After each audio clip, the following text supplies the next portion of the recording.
our research to really de-risk that investment and make a tremendous amount of money is through technology, because of the capital requirements involved are often, if executed properly, far less than it would be in the traditional brick and mortar operations. And so there are brick and mortar companies that need investment.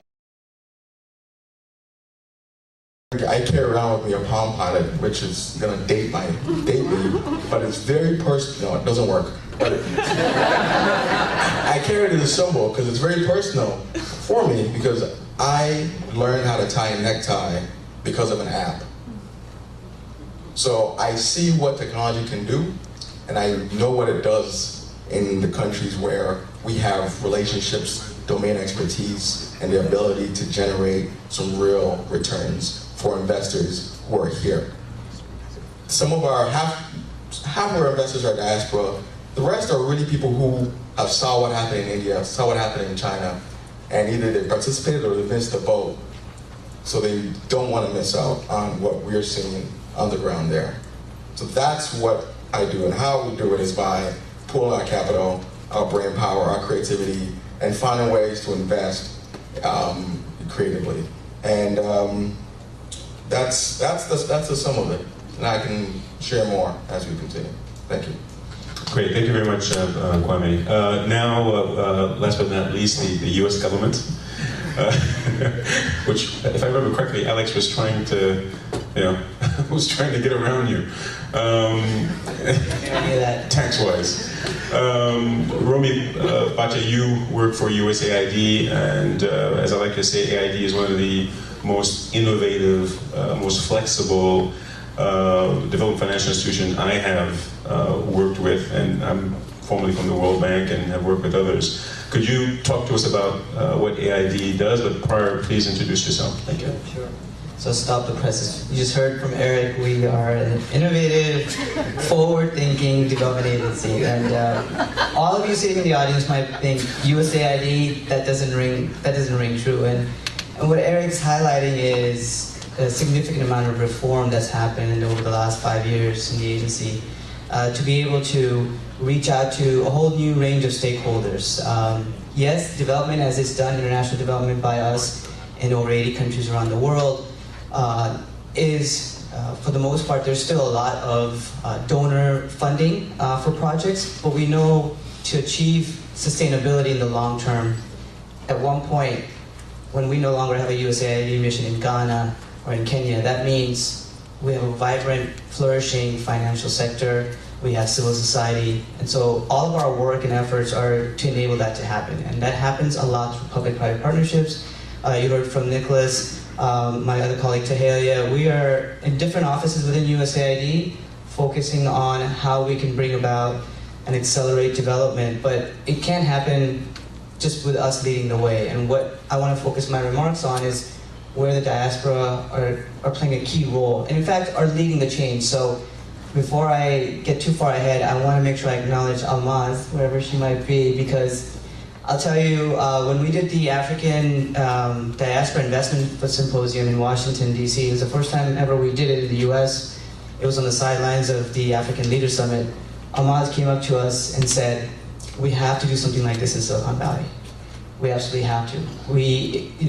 All of the thinking that's happening around how diasporas can make a difference shouldn't just happen in Washington, D.C., and we completely agreed. And so we've done what we can to help support not just this convening, but where I'll kind of focus my remarks on, actually taking and harnessing your drive, your entrepreneurship, your desire to invest, and making it happen. So yes, there are restrictions in the investment space, which I'll touch on briefly, but we know that there are ways to kind of move that forward. So 2 points. When we just talk about IDEA, the International Diaspora Engagement Alliance, you heard from Nicholas, you heard from others when we launched in 2011. I'm just going to focus on one of the key pillars, which is around entrepreneurship and investment. And Eric highlighted two statistics, 2 data points around 2 key themes that I want to disaggregate. One is remittances, remittance flows, 560 billion worldwide, you've all heard it, over 400 billion to developing countries. Person-to-person cash transfers, now exceedingly cash to account, a range of other ways to get money into the family members' hands and support the relatives back home. So there's that category. And then there's excess savings. World Bank estimates for Africa it's around $40 billion in excess savings where the diaspora have the desire to invest. So that's the other part of diaspora capital. So what we've done with our work, our tools, is to address each of those discreetly. So on remittances, right? Each of you that sends money back home, you determine where you want it to go, for what purpose. It's not us as policymakers, our position to say it ought to be going for another activity, but when the research is telling you that about 70% of remittances, the average money transfer, goes towards consumption, what does the other 30% go towards? So we've seen enough research to show that it goes towards supporting children's education back home, goes towards home improvement, goes towards starting a business. And so those are building assets so that the family members and relatives back home are not relying on the remittances. So we've done things like in Central America where we've taken migrants, we're sending their money back, and work with financial institutions in the home country, a microfinance institution, a bank, a cooperative, and gotten them to extend loans for those activities that build assets. But the way those migrants qualify for the loans is the person sending the money from the US and the person receiving the money serve as co-borrowers for what's called a transnational loan. And what USAID does in terms of what I do in my office is provide credit guarantees to enable the risk to be lowered so that those migrants that are sending money back home can send it to build assets, and those financial institutions, those microfinance institutions that some of you have heard about and talked about at this forum, are providing loans not just for small-scale income-generating activities, but also to help build assets. The area of diaspora capital is a different area, and let me touch on that. I know we'll want to have a lot of Q&A, and as I talk about it, I don't think I have enough because this is such an amazing crowd. This is a full audience, but I do bring some handouts, and I'm gonna just maybe pass them out here, and if you can extend them to the other tables. What that handout essentially is around how to harness diaspora capital. So let me just touch on this. 2012, we met, Eric and I. He talked about the platform. He talked about why there was a need to be able to offer for the diaspora a channel to invest that was transparent, that went beyond just your family and friends network, that looked at these emerging markets. You saw the growth in Africa, throughout Africa, and Africa is not a country, it's a continent. Not every country in Africa has the same challenges as others, and we recognize that. So I think Eric recognized that. So if you go on HomeStrings, you see a catalog of investments. And when Eric and I met, we looked at it, and of course, because of the regulatory constraints, those that could invest on HomeStrings needed to be high net worth individuals, accredited investors. So one of the first questions I asked Eric is, and they can only invest in equity. So what could we do to enable and broaden the type of investors that can come on your platform? So USAID co-funded with HomeStrings the development of a debt lending module, a debt option, so that it could open up potentially to a broader base of investors. While the SEC had continued to look through the Jobs Act at the retail investors, I'm definitely not that 60,001. So I am definitely not a high net worth individual. I'm a public servant. But those of us that have the desire to invest and don't have those means to do so, HomeStrings is one of those platforms that allows it to happen. And so Eric made the important decision for his company to start and be operational out of the UK. And so in 2012, we partnered together to help develop the debt lending module for the HomeStrings platform. And then fast forward to 2014, and that's the handout that hopefully some of you will have. We utilize our credit guarantee tool to put together a $20 million facility whereby HomeStrings offers on its platform a note which enables any investor, but particularly appealing to the diaspora investors, in this case in Eastern Europe, to be able to purchase a note. HomeStrings pools that capital, provides a loan or a series of loans to a private equity fund operating in different countries in Eastern Europe, actually in over 20 countries, but starting in Eastern Europe, in Macedonia and Serbia. And that private equity fund would provide fast-growing small and medium enterprises, so not your micro enterprises, but those SMEs that are developing, providing new technology into the market, developing new products, creating jobs, that still can get access to a loan at an affordable rate, right? This is the key thing. You know, in all these emerging markets where there's failures, banks are willing to lend, but lend at very, very high rates potentially.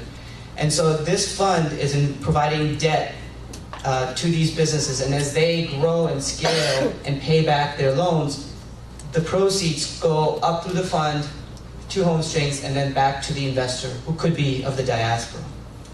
Diaspora is a term, from our view, of self-identification. You identify as a diaspora. We don't tell you you are of the African diaspora. For us, what matters as policymakers and as practitioners is, where does that then transcend to those ties that you have to development? And if that intersects with development, meaning you are actually maintaining those ties, investing, starting businesses, volunteering, those are common areas for us to partner.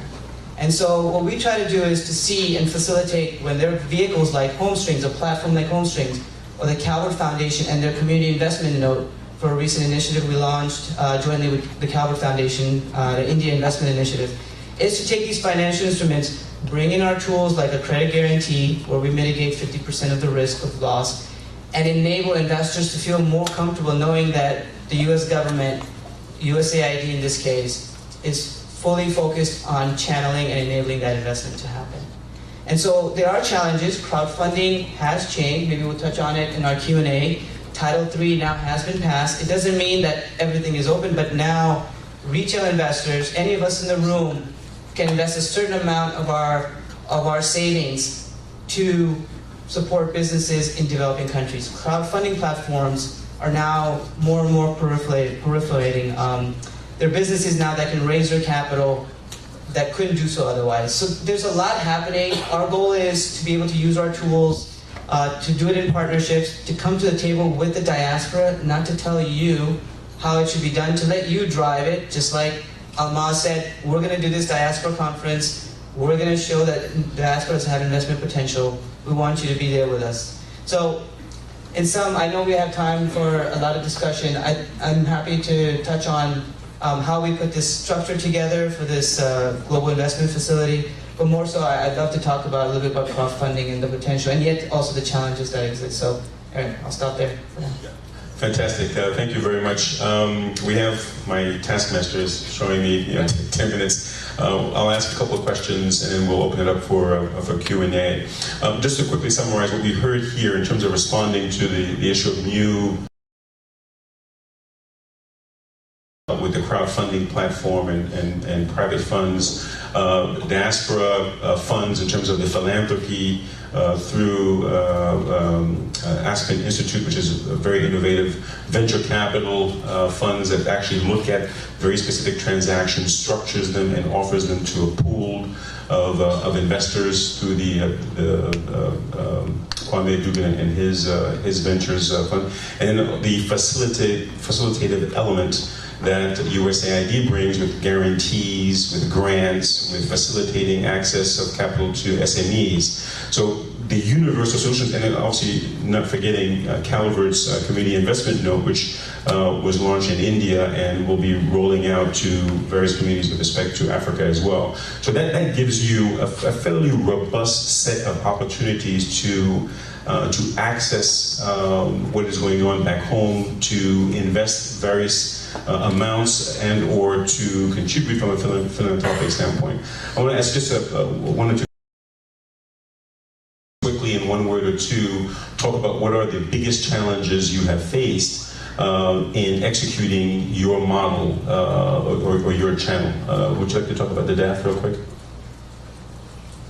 I think the biggest channels that we've had is trying to get the buy-in more from the stakeholders' perspective. When the diaspora, we talk to the diaspora, it's 100%. Everybody understands, everybody gets it, no problem. I think the big challenge we had is trying to get some of the other institutions, multilateral, bilateral, some of the foundations to really understand kind of the model, and that what we're doing is not new. As I said, donor advised funds have $54 billion instead of them in the US, so it's an existing product. Only thing we're doing is doing a niche marketing of that product to the diaspora so it appeals to the diaspora. So I think that's been our biggest challenge, in that we've been having to show that, listen, we're not trying to reinvent the wheel. We don't need to reinvent the wheel. What we need to do is take an existing solution and customize it for the diaspora so it has maximum appeal. Kwame, can you talk about VCs and challenges you face, specifically in the technology space? And more specifically, we know that for technology to flourish, you need an ecosystem. How do you create an ecosystem in Africa? How do you make sure that the ventures that you have are sustainable over time? I know that yesterday, VC for Africa, Ben White talked about what they're doing, which is magnificent work in terms of creating an ecosystem. But can you tie all this stuff in with respect to what you're doing?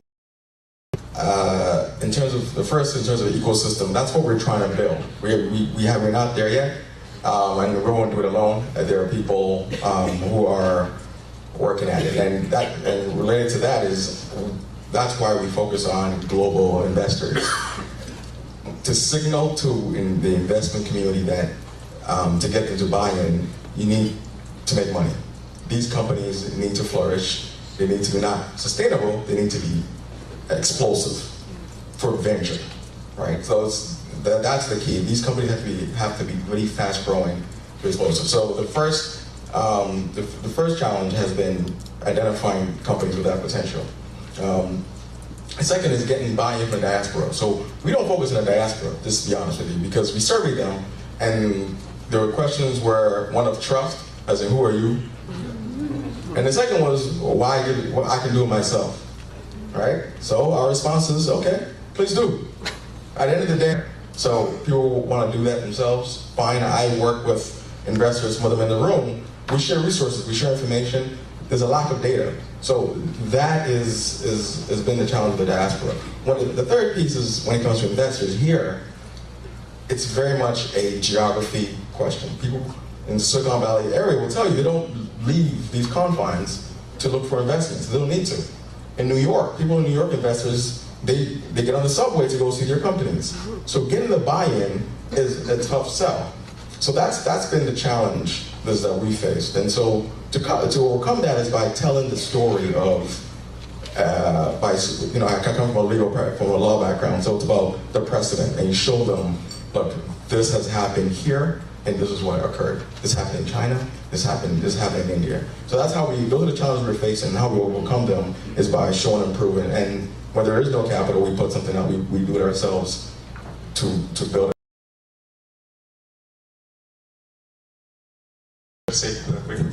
Yeah, just from what we've been doing, I think, so definitely the buy-in and trust are key issues. It's still very early stage for us, meaning our diaspora engagement work, we have to see how the partnership with Home Strings, with Calvert Foundation, how those materialize. And not having had that demonstration effect or all that experience yet accumulated, there's still skepticism. So we encounter that. And the only way to overcome that is to show, to help facilitate, bring these types of opportunities to diaspora, but ultimately they have to want to own it, they want to have to do it themselves. And I think, so some of it is just lack of the length of experience in having had 10 years of doing investing in a particular instrument to know.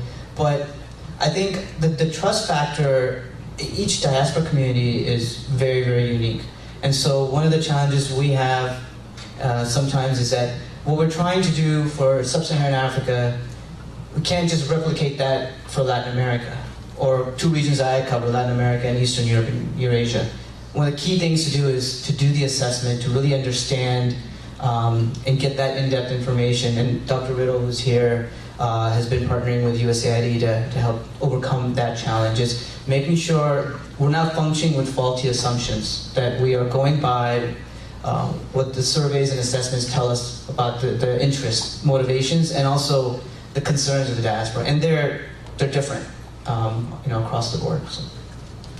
Thank you very much. Apparently our time has expired. I'm going to quickly recap so that we answer the actual question. The universe that we talked about here is one from the Calvert Foundation, the Community Investment Note. So go to calvertfoundation.org, is that correct? To look for a Community Investment Note. homestrings.com. We offer a variety of investments through the methodology of crowdfunding. You have the Aspen Institute with their Diaspora Investment Alliance with Alex. You Google Alex and he'll show you the map on how to give money through philanthropy. You have IA Ventures with Kwame Dugan, and last but not least, USAID, and specifically the Development Credit Authority program that we have been involved with. Again, thank you very much for listening. I guess I'll open it up for questions. Yeah? Okay.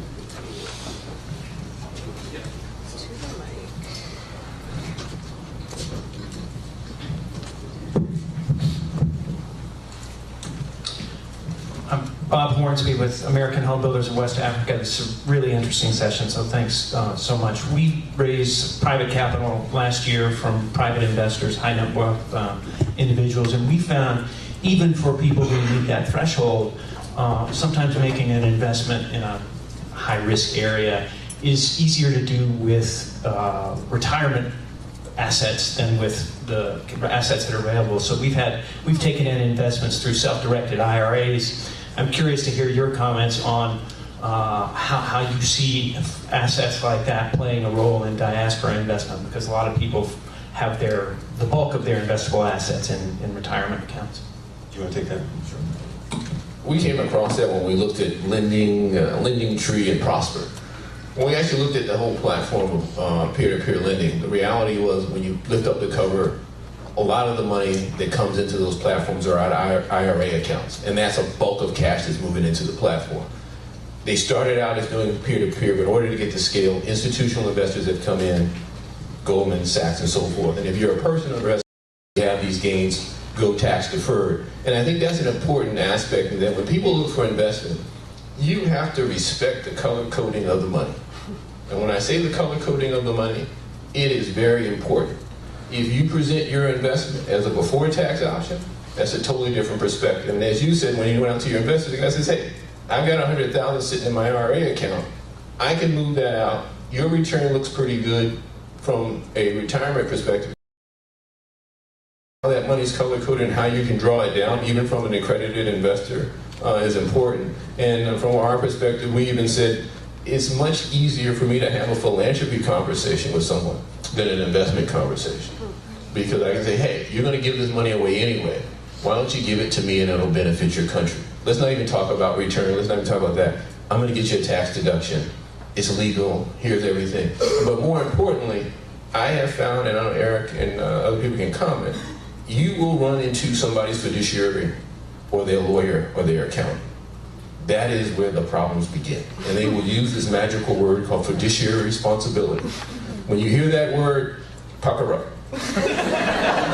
Because the no is coming somehow, some way. And that is the challenge, is to get around fiduciary responsibility. Sorry?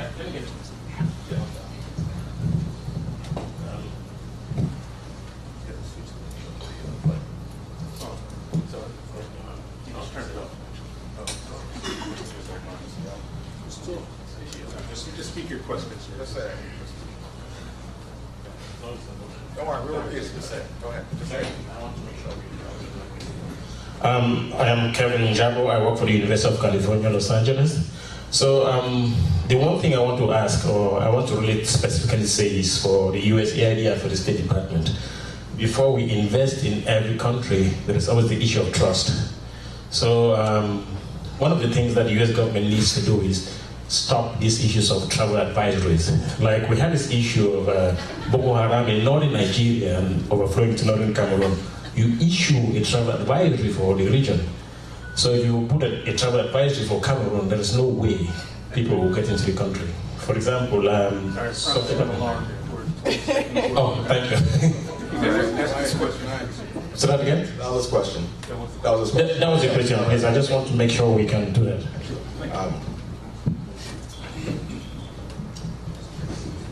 There's not much I can do or speak to. I'm sorry for that question.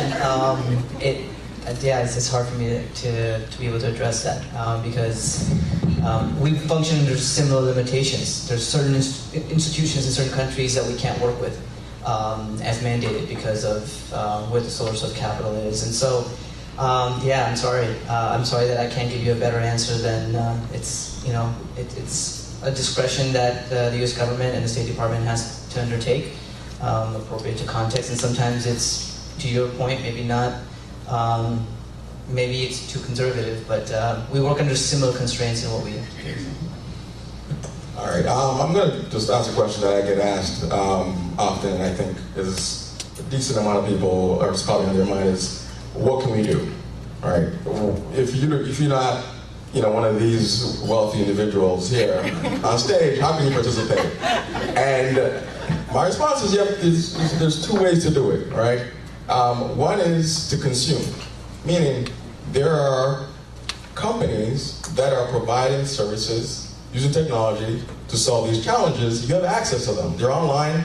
If you can't reach it, talk to someone who's more versed in the web and participate. There's a startup that's 30 miles from here of 4 young Nigerians and a Ghanaian who've come up with a way for people who are traveling back to their country, to Ghana, Nigeria, to get paid to take items from Amazon. Right? They are tapping into existing consumer behavior to solve a problem and possibly disrupting the way DHL and all those really high-priced modes of transportation, modes of logistics operate. Right? So consume, sign up, they're going to be here later, I told them to crash, ship it, sign up, and participate, consume. The second is in kind. I don't know how many PhDs are in here. Right? There's such a broad skill set of people. The diaspora is some of the most advanced, educated people in the country. Lend your skills to find a company that you believe is doing something you care about. It doesn't have to be through our platform, your other platforms. You find them, you work with them, you advise them, offer an hour a month of your time, and over time you get to build a relationship. That's an investment. And when you're comfortable with that company, you can put your money in. All right, so those are the two ways, in-kind investment and consumption. Spend your money with people who are doing things that affect what's going on back home.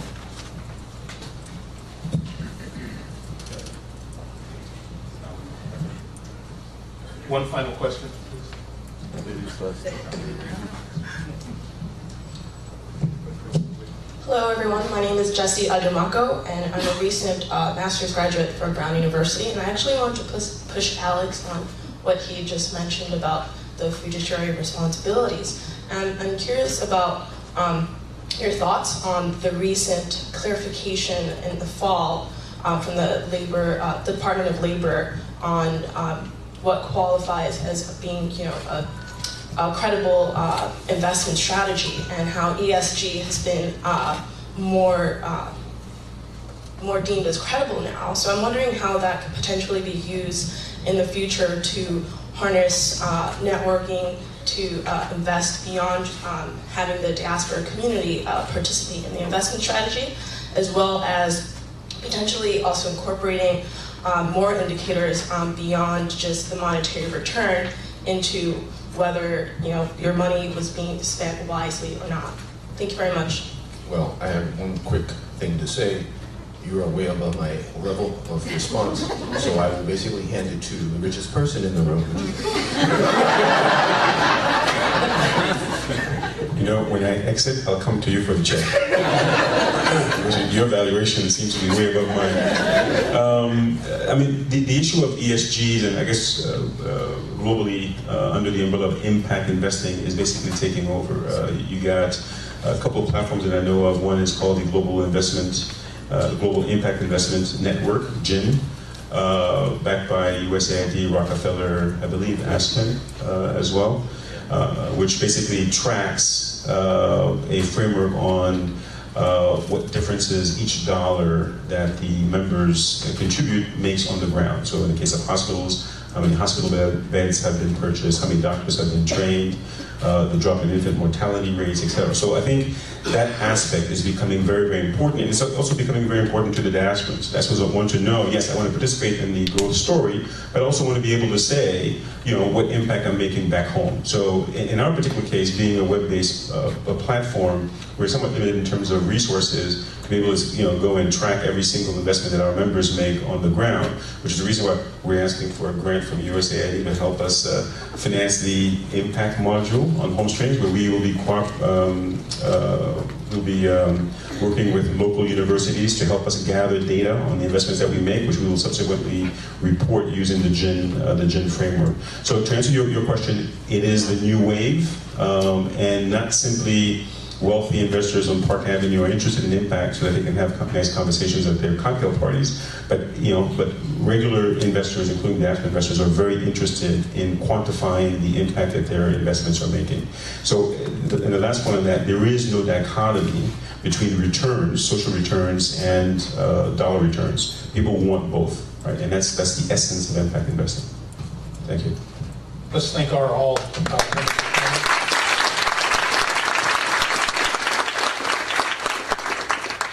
Thank you, everyone. So as I mentioned earlier, there are a few things that I need your help with, one of which is the breaks during the day. So we are right now poised for a 10.5-minute break. I will ask that you all please be in place by 10:29 so that we can begin again at 10:30. Thank you very much.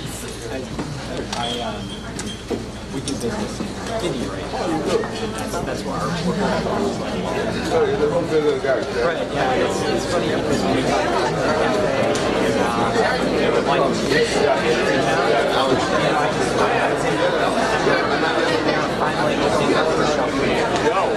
I took pictures of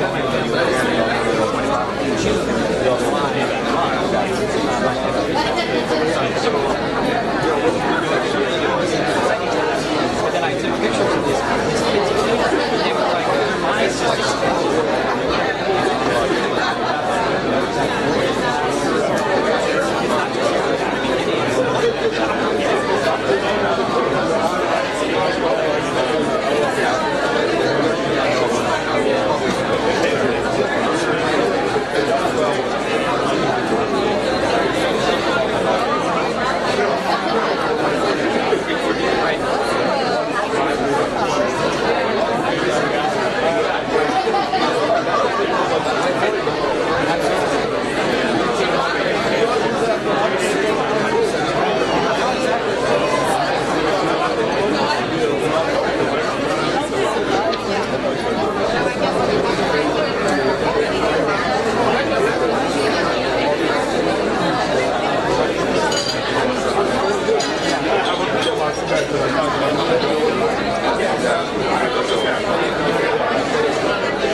So that we can reconvene.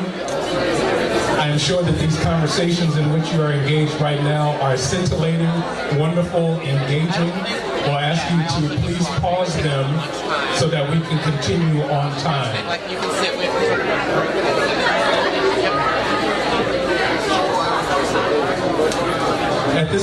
will ask for our panelists for the second panel to please join me on stage.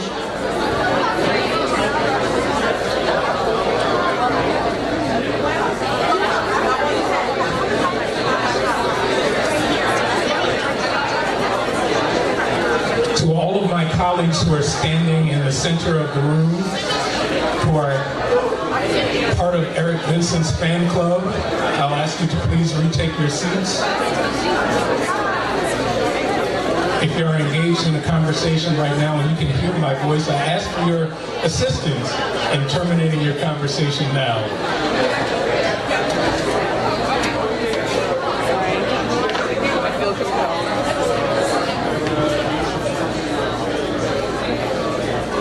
We have a very tight agenda, and if we have any delays, that means some of the wonderful thoughts of our panelists we will unfortunately not be able to share. Could I ask my colleagues who are in the rear of the room to close the door? Tahelia, that means you, please. Thank you.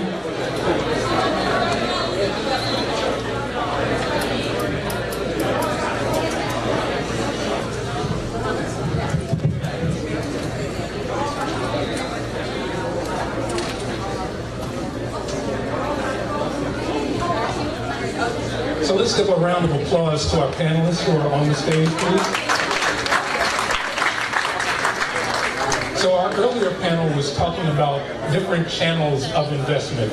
This panel takes us from the different channels to focusing on impact investment, social investment, and philanthropy. So at this point, I will turn to Dr. Jackie Copeland Carson, who is part of the Pan-African Philanthropy Network, to introduce our panelists. Good morning. Good morning.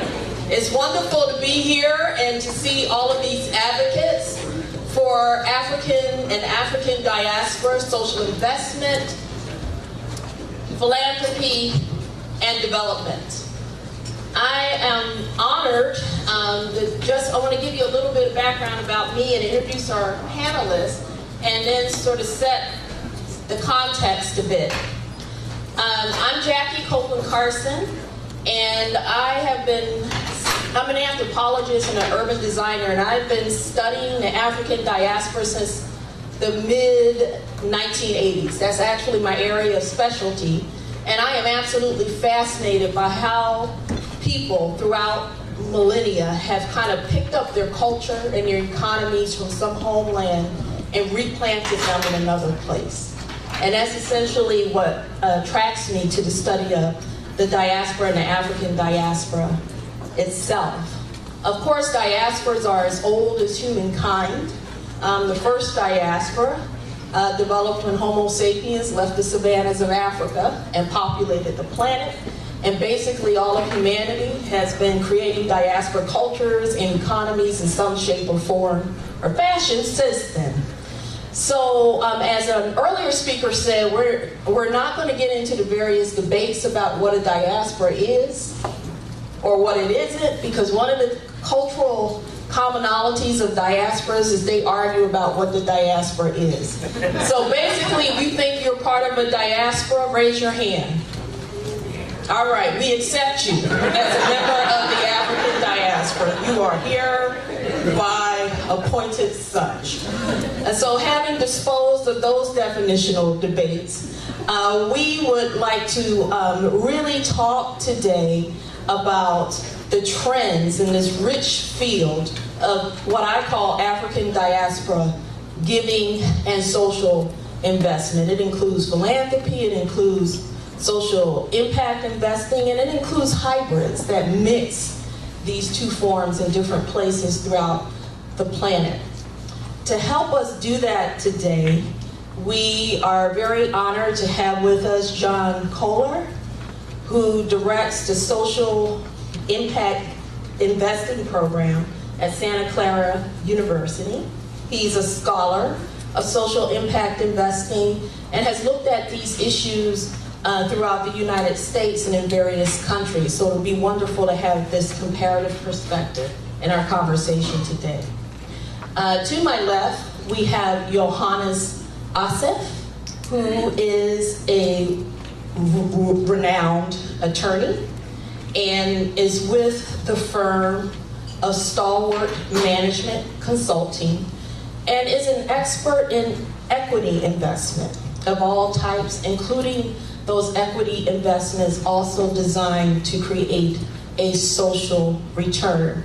He has worked throughout the world, and this morning is going to share some comments that compare experiences in Africa and the Middle East. We also have with us Heather Grady, who's Vice President for Rockefeller Philanthropy Advisors, and this is essentially Rockefeller's consulting spinoff that helps philanthropists and social investors throughout the world maximize the impact of their investments. She also comes to us from the Rockefeller Foundation, that was where she oversaw philanthropy to African and other countries throughout the world. So we have a perfect assembly of experts to talk about the whole continuum of African giving. And I don't know if you, the handout that I get, I do have a handout that I think that the organizers of the conference will be able to distribute at some point. But in some of the research I and some others have done, we tried to map out all of the various forms of African giving and social investment, as this is a huge multi-billion-dollar industry worldwide.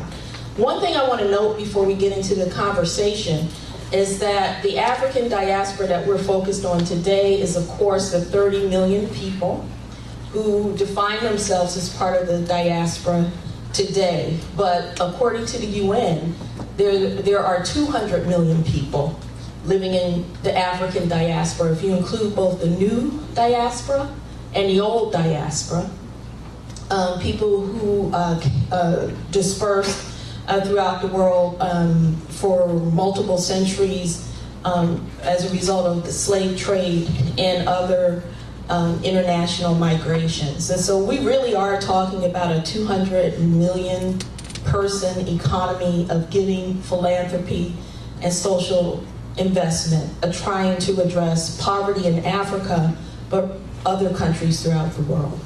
Okay? So what we want to do today is really jumpstart a conversation with you. There's only so much one can do in 45 minutes, and so this will kind of be a whirlwind tour. First of some of the key trends in this space, as well as some recommendations for how you can maximize the impact of your African diaspora philanthropy and investment. And so I'd like to start with John. And from your perspective, looking at these trends in Africa, but also many other countries, what do you think are some of the key trends in the social impact investment arena? Thanks, Jackie. Hello, everyone. Good morning. So I'm delighted to be here, and we had a little bit of a rehearsal in terms of which questions we would focus on, because 45 minutes is hardly more than just a speck of exploration into the topic. But if we're looking at what is exciting about Africa and impact investing in Africa, I would point to 4 key factors. One is, and in fact there's probably 44, but we'll concentrate on 4. The first is that there's spreading optimism, and that's not only within the diaspora itself, but of course in Africa and African countries and economies. And I think that there are reasons for that spreading optimism, and when you think about optimism and investment, the two go hand in hand, because optimism sparks confidence, and confidence with investors is what sparks actual investment. So the first is that there's just a 50%, I think that Deloitte put a report together recently, 50% projected growth of African economies between now and 2020. That's quite a good explosive growth, and so they see that as an opportunity. There's also, I think, an increasing rule of law. Why is that important? It's because when you have contracts and investments and governance that goes along with those kinds of investments, you need to have a way for any disputes to be worked out amicably and successfully. And so with better rule of law gets more investor interest and confidence. And then the third are efforts within African countries to fight against corruption. I think one of the things that has dissuaded investors is some forms of corruption and instability because of that. And so if you want to have success, especially from a business standpoint, a better product, better service equals growth and prosperity, you need to have a stable environment, and corruption is, pushing back on corruption is a way to help establish that. Second is what I would call the second as an impact investor focus on microfinance, but I think livelihood loans to the very poor have been incredible for lifting certain segments of the economies, certain populations out of being poor to lower middle class, and I think that's an important economic evolution that we have to establish.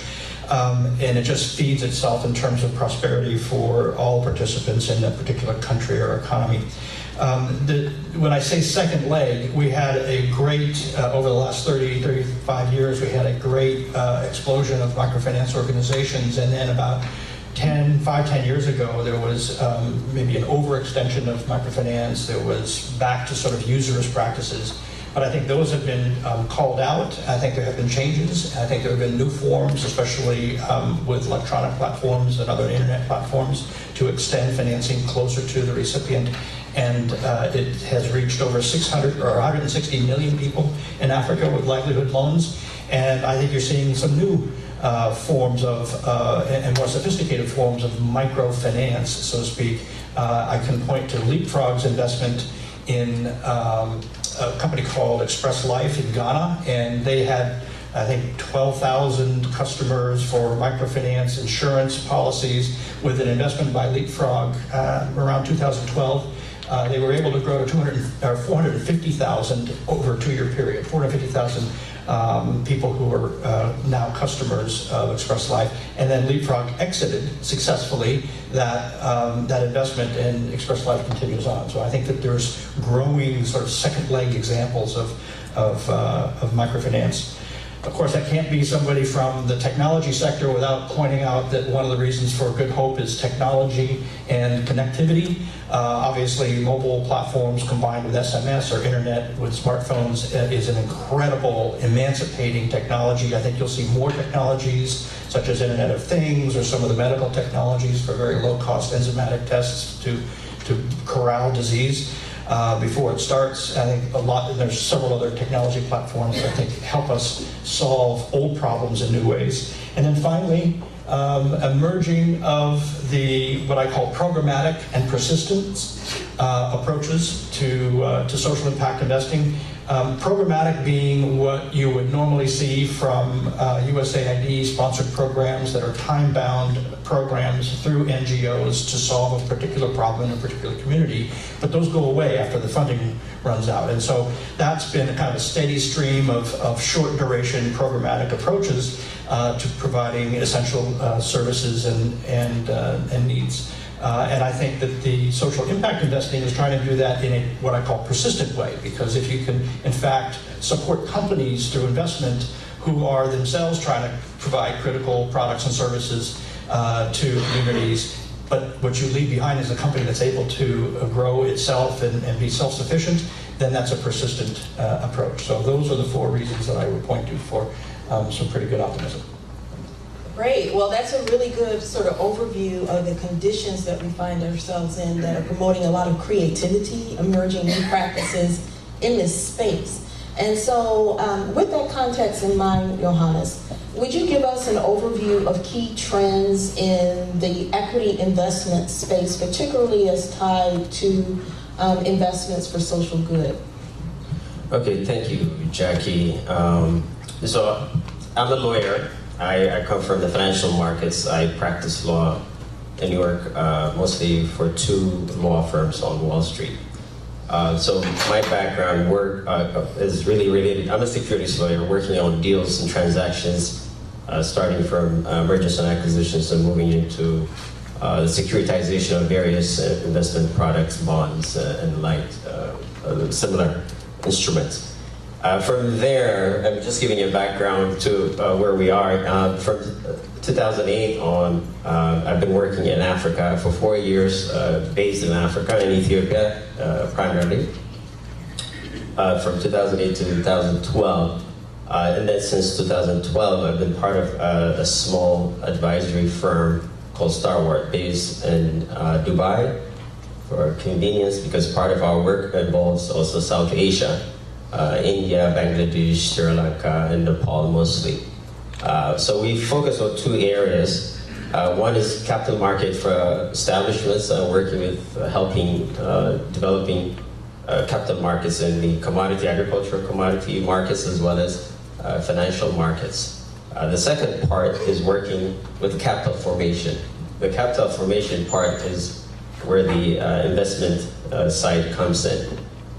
What is interesting for my work on working on deals as an advisor, both as an investment advisor, legal advisor, and in risk management assessments and structuring funds and structuring of projects and companies into making them bankable projects. There are a number of things I've learned since 2008 in this area. The most interesting part is the early social impact investors and private equity investors that I encountered coming to Africa were mostly European and some American firms, and then some angel investors. And most of these were trying to force a peg in the square, right? Bringing the structures that are really designed for investments in the US and in England, and maybe some in Asia and South America, but have no relevance in Africa. Forget Africa, even country by country, there's a large variance, and beyond the countries, they have sector by sector variances. So they went through this challenge. The initial sort of drive, and there's a lot of interest in Africa, there's a lot of news about Africa, so I call them window shoppers. They came, they saw, and they left. They didn't conquer, right? I came, I saw, and I left. That was the sort of what happened.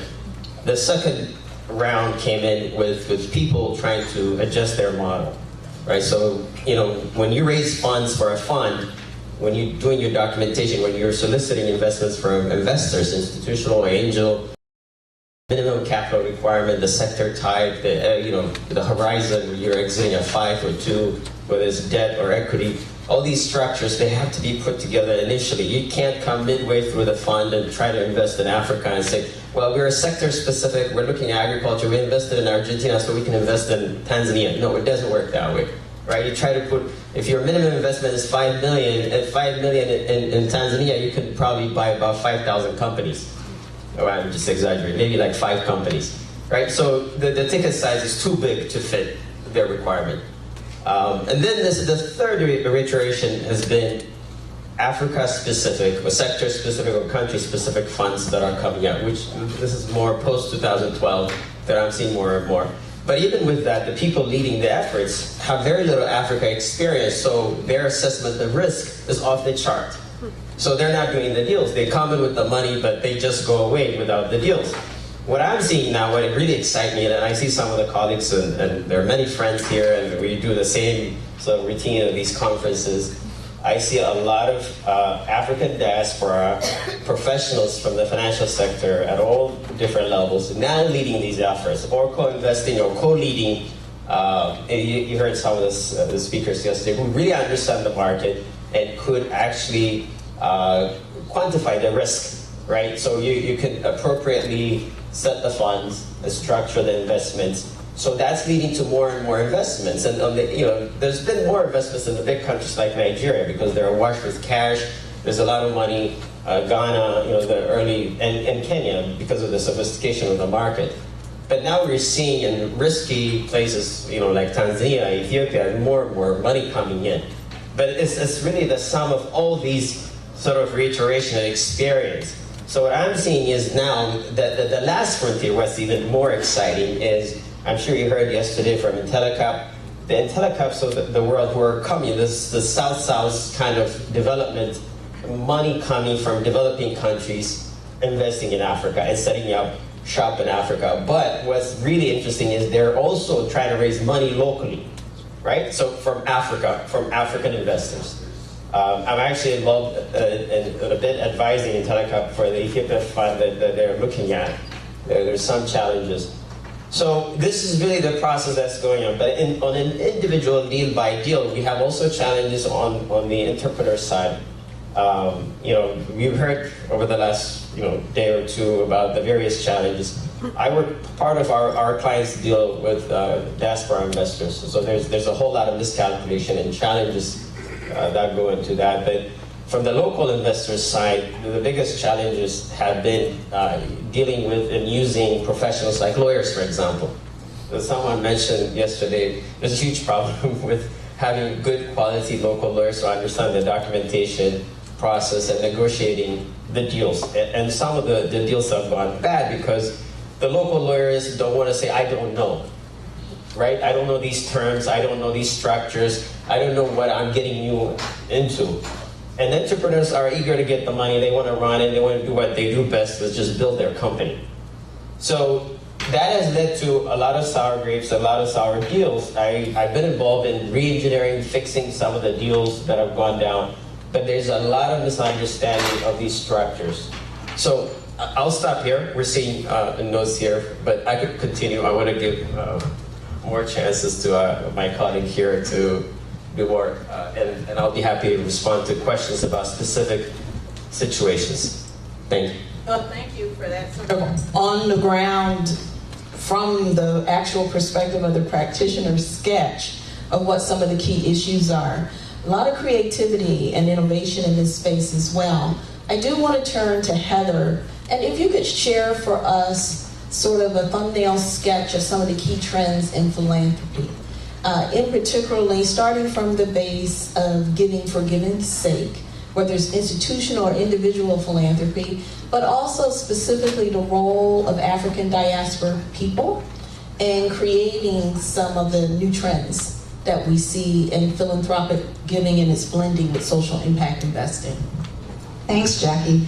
It's very nice to be on a panel moderated by someone who's really perhaps the world expert in this area. So good to know what you've written. And I also want to thank Almaz for inviting me. I've known her for many years, and it's a pleasure to be here. I can't resist mentioning, I lived in Sudan for 3.5 years in the late 1980s, at the very beginning of my career. And last night, when the 3 young women were performing their dance and they had swords, I have a sword exactly like that on my living room wall that I bought my mother for Christmas in 1988, and I still have it. So it was very touching to see that. And it's interesting for me to reflect back on that period of the late 1980s because I want to talk about mind shifts and our mental map of philanthropy.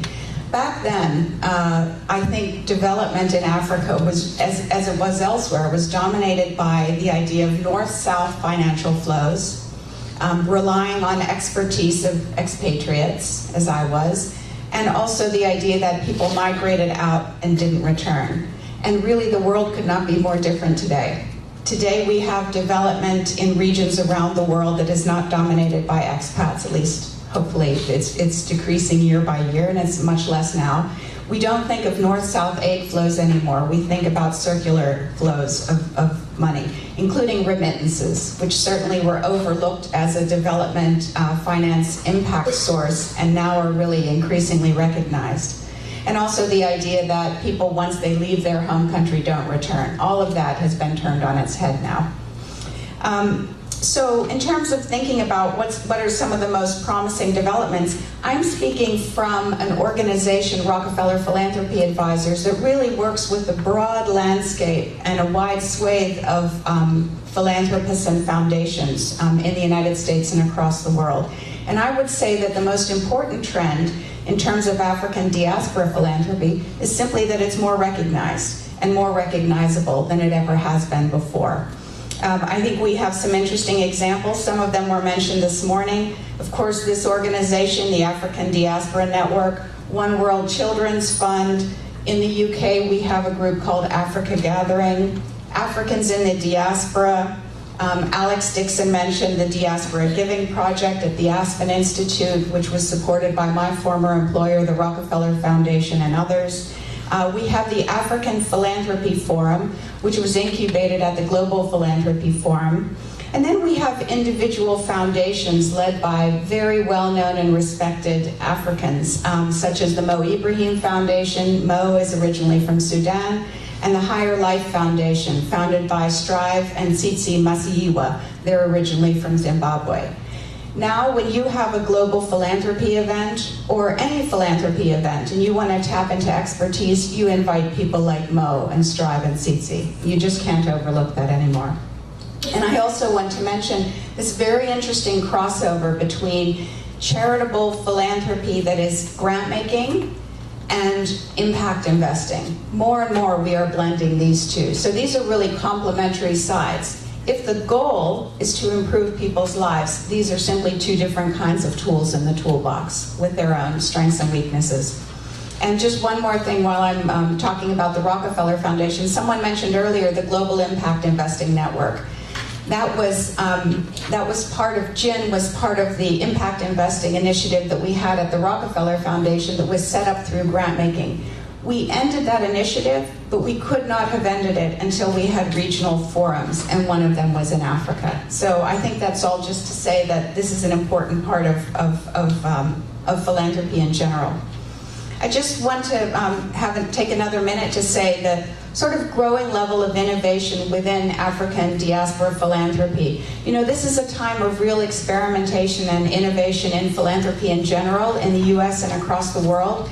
Trends like giving while living, the whole idea of setting up structures that are not fitting our traditional mental map of foundations like the great Ford Foundation, the Rockefeller Foundation, and so on. Now we have things like the Chan Zuckerberg LLC that was set up for their giving and their investing. So as the philanthropy field in general is innovating, so are Africans, and I think that's just very important. And then just another example of that is what Alex was talking about. Donor-advised funds have been around for decades, and now finally we have one that's really oriented toward diaspora investing. And I think we're going to continue to see that kind of innovation. Thanks. Fantastic. I can't believe it's almost 11 o'clock and we have 15 more minutes. An important historical fact that I want to mention to everyone and kind of talk about how we can push forward some of these contemporary trends. It's interesting to me that Africans in the diaspora and on the continent are innovating in these spaces, but I think also bringing new approaches to the West or to the North, depending upon your orientation. In the historical literature, it's documented that there were African giving circles in Jamaica during the colonial period that Africans brought from West Africa that are actually, these were rotating giving circles called susus in Jamaica and called esusus in southwestern Nigeria. And so this has been an interchange for quite a few centuries of giving equity investment or philanthropy. There is much that Africa and the African diaspora has to look at the challenges facing the African continent and high concentrations of poverty actually throughout the entire African diaspora. From the perspective, say, of social impact investing, what can everyday people and specialists in this field do, John, to really advance social impact investment as a tool to address? Okay, thanks, Jackie. I'll go quick because I want to make sure that Johannes and Heather have a chance to speak in the last 9 minutes that we have left. So I think that there's a huge amount. What we don't have very well structured yet is what I would call a round trip of capital. And if you use impact investing to try to propel businesses to grow in underserved communities and create prosperity and last for a long time, the diaspora every day, it's not just the provision of capital, it's also the provision of context and skill sets. And we have had over 500 social enterprises come through our center at Santa Clara. Over a third of those are from Africa. And we see that they've raised, the total of them have raised over $178 million for their enterprises. And so we want to try to continue that. But one of the biggest missing links, I think, is this success. I talked about leapfrog a little bit earlier. That's one example of success. but I think we need a much more reliable example of success. Heather touched on something else that's very important, that is that there is a blending now, what you might call layered capital. More and more philanthropic sources are moving into more of an investment footing. I think the recent publications by the IRS are going to help program-related investments and mission-related investments to actually be launched from foundations who want to see an evergreen use of their, what otherwise might be grant capital, could go in and be investment capital.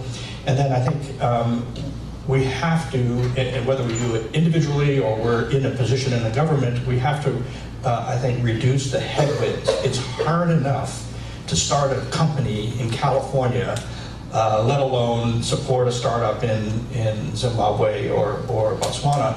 The reason for the headwinds are, everything from misbehavior by the central bank and currency, or the rule of law, which is something I mentioned before and Johannes touched on. Another one is certainly regulatory interference, such as subsidies or import barriers and so on. So if you suddenly see the profits that you've built up in local currency wiped out by either a currency change or devaluation or a coup d'etat and change of government, that I think takes away the confidence that I was talking about earlier as a reason for optimism. And I'll stay there, answer questions later. Okay, more to come.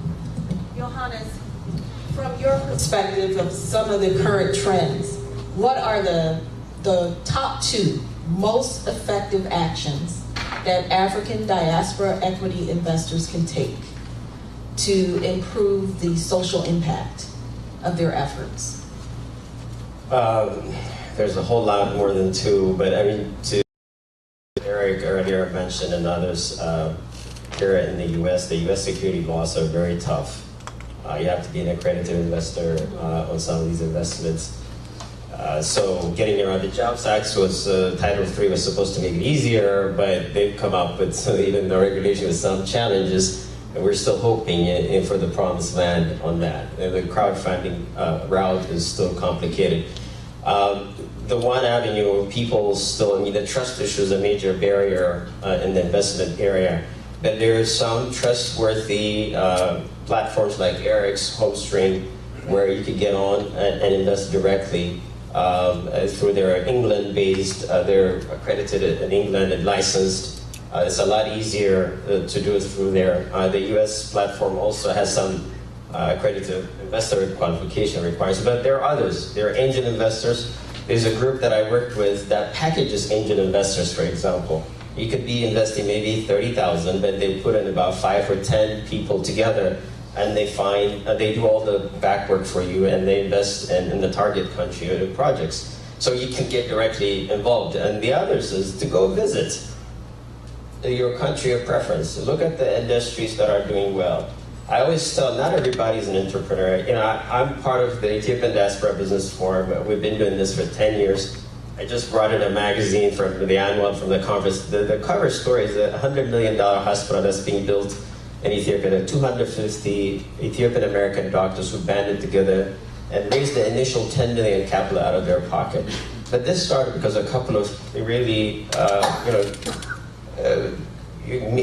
very entrepreneurial doctors who went out, visited, saw the need, and also they could make money. So they went out and started this group, and before they knew it, they had 250 people.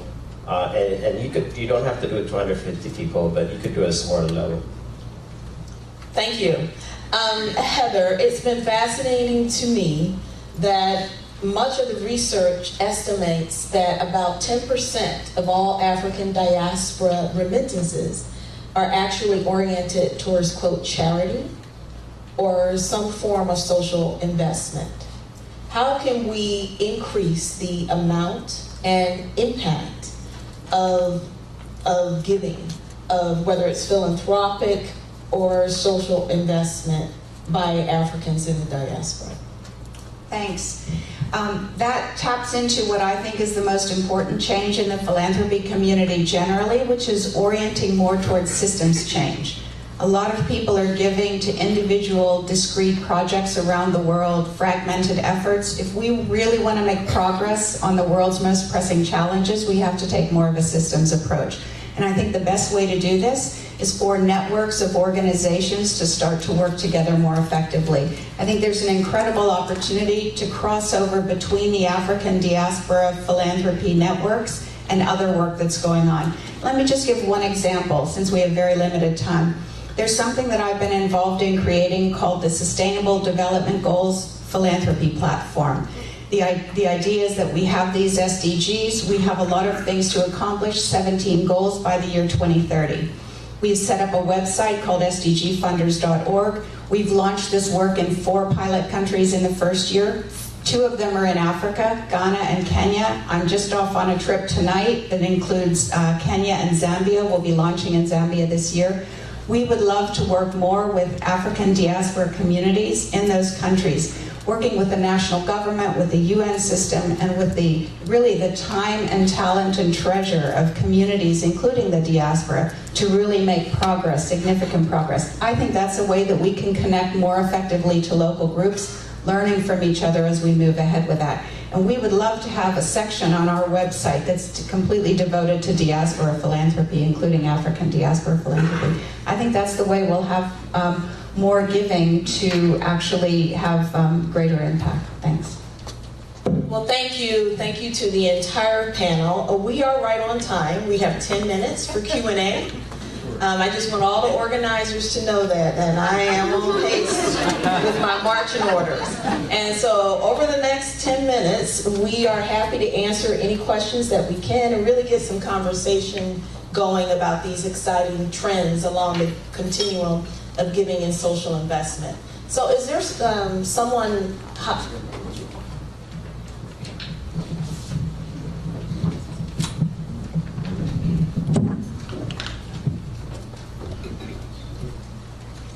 Hi, good morning. Denise Bradley Tyson. Just have a question. One of the panelists earlier was talking about the convergence of the metrics around social impact investing and ROI, and they were looking at trends in terms of where the growth opportunities are and where the need is as it relates to healthcare, education, and electricity transport. Are those same sort of priorities being looked at as it relates to social impact investing? Thank you. Doesn't have to be only me. Yeah, I'll start. So those are priorities. I mean, the whole thesis behind impact investing, I think it was in the earlier panel, somebody said it perfectly. It might have been Eric or somebody else. The thesis behind it is that you want a financial return and an intentional social or environmental benefit that's been created through the core business. What we'd like to do at Santa Clara is to coach the entrepreneurs who are running these businesses to match their key performance indicators, KPIs, to IRIS indicators, which is something that Rockefeller helped pioneer. It is a series of beneficial or outcome codes that are both outputs and outcomes that you can measure or at least identify impact, social impact or environmental impact by. I do know that there are some efforts. I just was on a call earlier this week with Acumen Fund, which is one of the stalwart impact investors in our sector. They are on a thesis right now, which we are helping with, which is, and encourage, which is to use lean data gathering, again, remember that mobile platform, to pick up and to keep fresh the impact measures. How we start that, where the entry point is something that we're discussing and trying to innovate on, but it's a constant source of I think, opportunity for people to contribute to try to figure out how do we measure the beneficial outcome that comes from that, and does that create another form of bottom line outcome? It's been going on for a while. Anyone else? Yeah, I wanted to add, I mentioned the Sustainable Development Goals. The price tag on achieving those by 2030 will not be less than $4 trillion a year. We can't possibly spend budgets and philanthropy. It has to be social finance, both impact investment and companies changing the way outcomes. Years to help to link impact investing with achievement of those goals. There's 17 goals, 169 targets. We can make sure that we start to measure impact investing not just by the amount of money going out to good investees, but also how that's changing the lives of people. Thanks. Great panel. This is a question really for you, Heather. I run a program called Scirocco, which is part of the One Earth Future Foundation. So we are an example, living example of how One Earth Future is an operating foundation that funds Scirocco for programming. We focus on Somalia, a pre-frontier investment climate, okay? And then we also have, related to the organization, a grant-making organization, which created a PRI, mission-related investment designation. And so we have an active fund that we can work with, and then we also use that proof of concept to then hopefully bring in others to also invest. So a lot of what we're talking about with Scirocco is done primarily because we leverage philanthropy. So my question to you is, for Diaspora, how and what is your advice on how to leverage and catalyze some of this philanthropic investment into PRI investing, and is that one of the approaches? I think that's definitely one of the approaches. What is just a more transparent, accessible marketplace for those who are giving and those who need resources. And that's true whether it's grant making or impact investing. So I would say just creating more platforms where we're connecting people, and again, bringing in the diaspora community more so would be a great next step. Thanks. So by my clock, we have a few more minutes, right? Okay. So I'm going to ask a favor.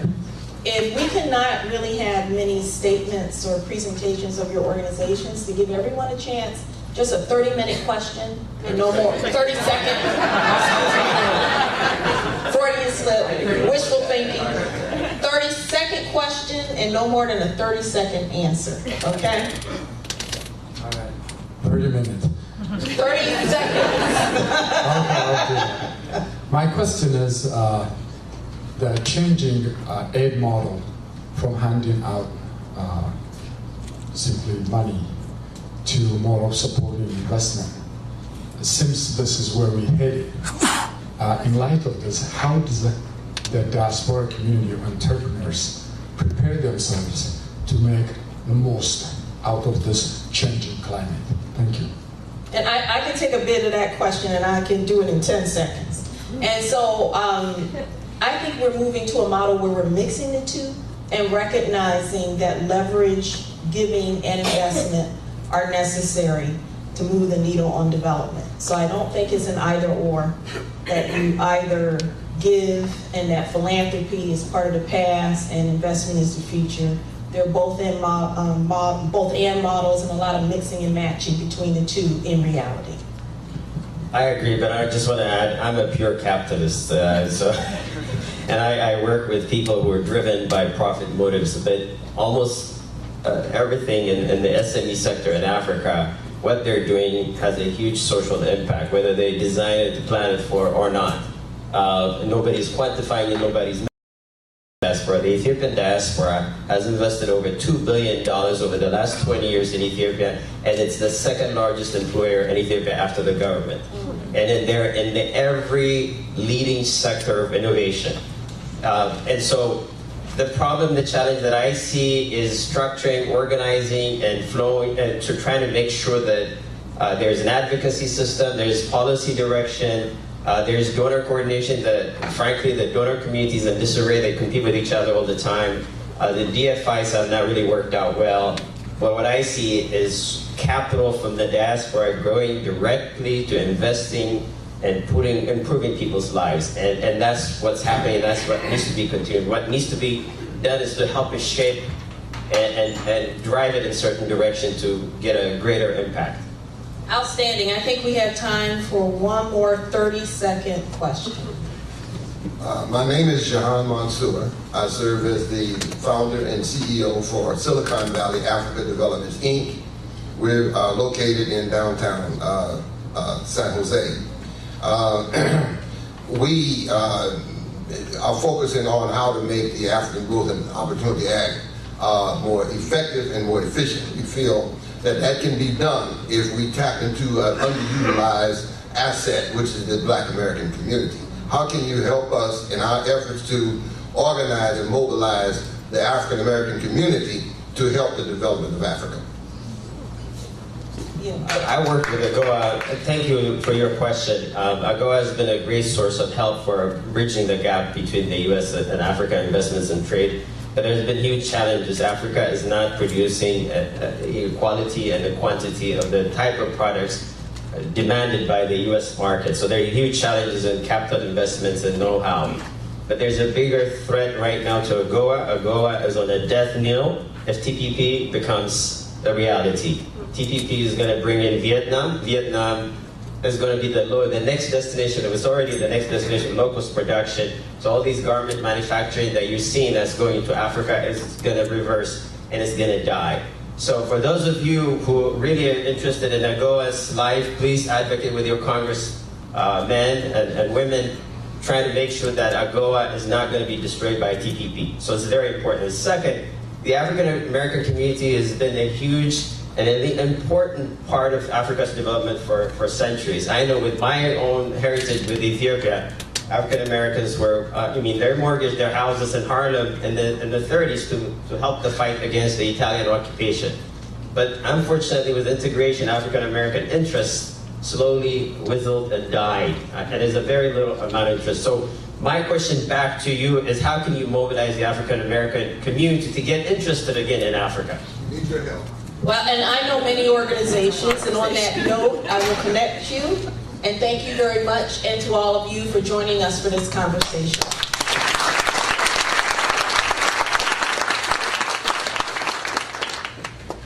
Thank you very much.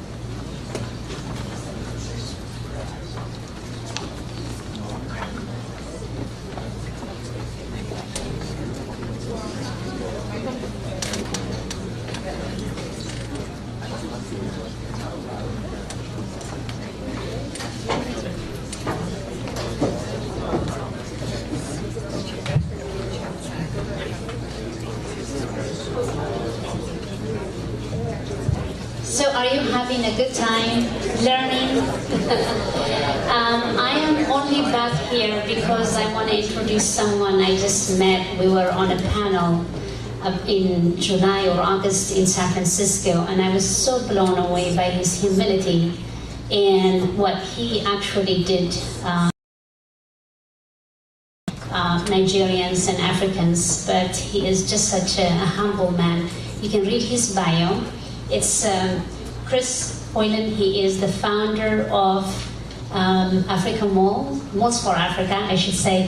He is becoming, and I want him to, the next Amazon for Africa. Chris is a humble, his beginning is incredible. I don't want to say anything because I actually asked him to talk about that. Chris, wherever you are, come on. Where's Chris? Oh, he's here.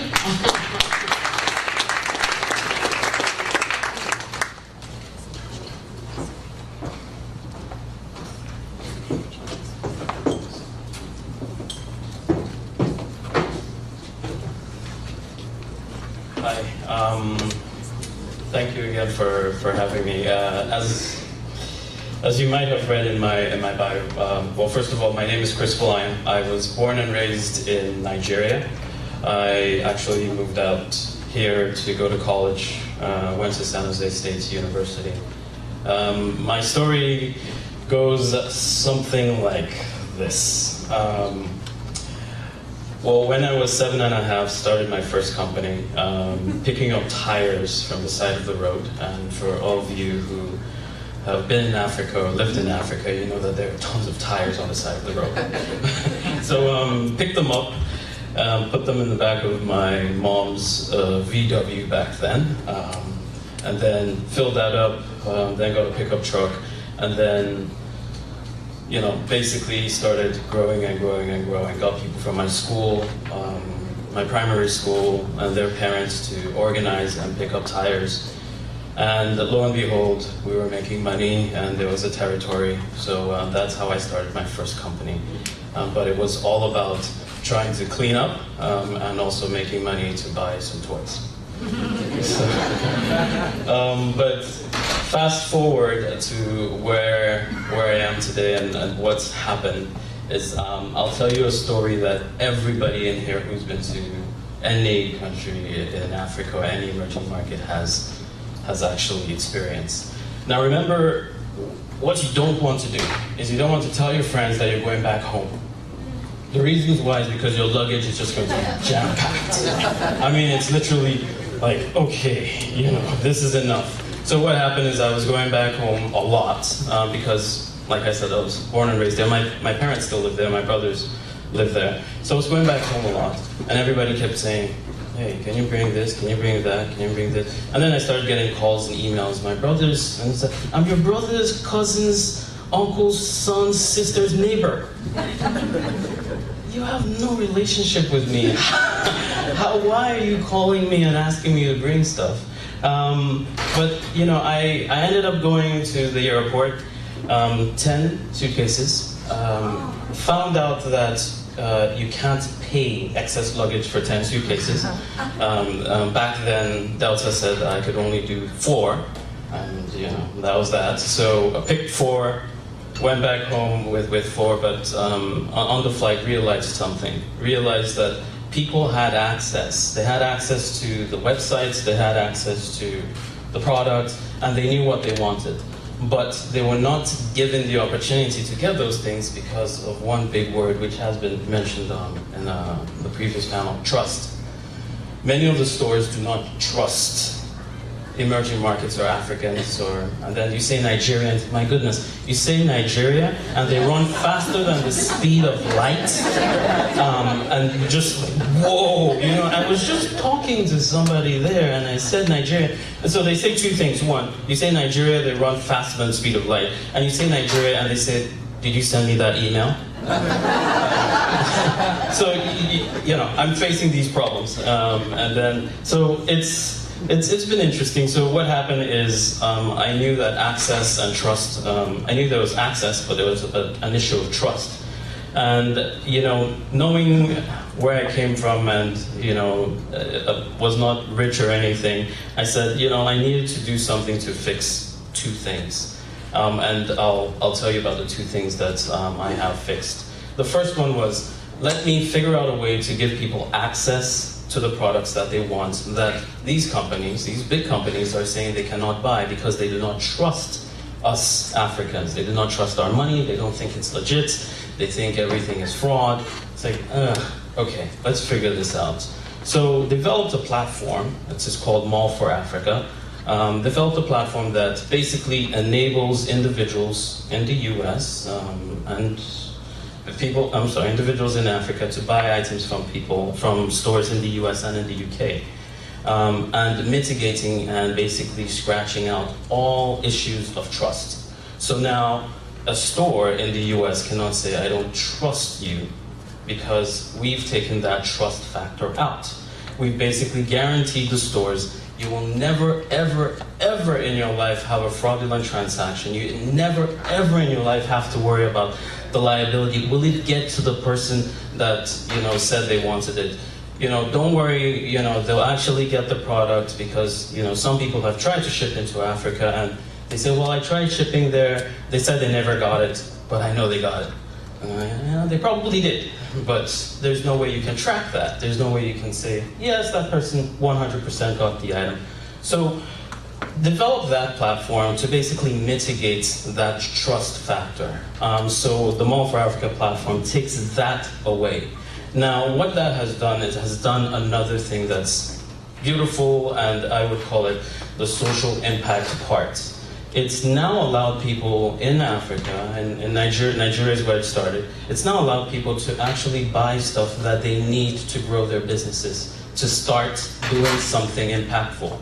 The one biggest story that I have is when the company first started. It was just me. It started in a bedroom, and then it went to the garage, then it filled up my living room. Now it's in a warehouse.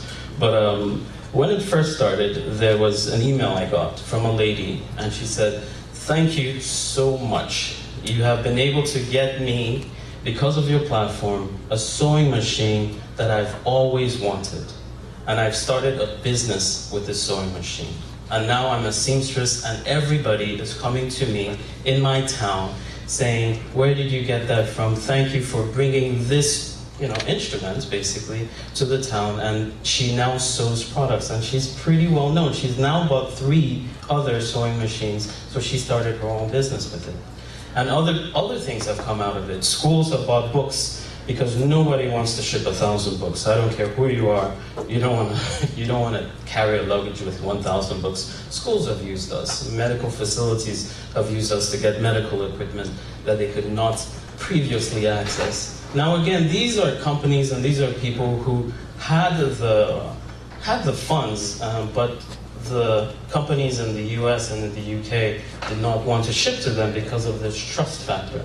So this trust factor has really been a stumbling block for all of us in Africa. And that's why your luggages till today are still full when you travel.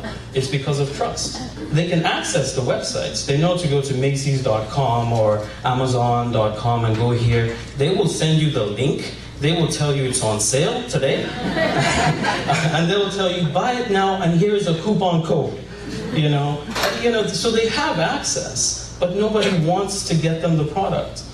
So that's what this has motivated me to come up with this platform that I think has done well. But the one thing, so 2 things. I said one thing is access. The other thing it's done is now I'm seeing the reverse, which is really, really what I wanted.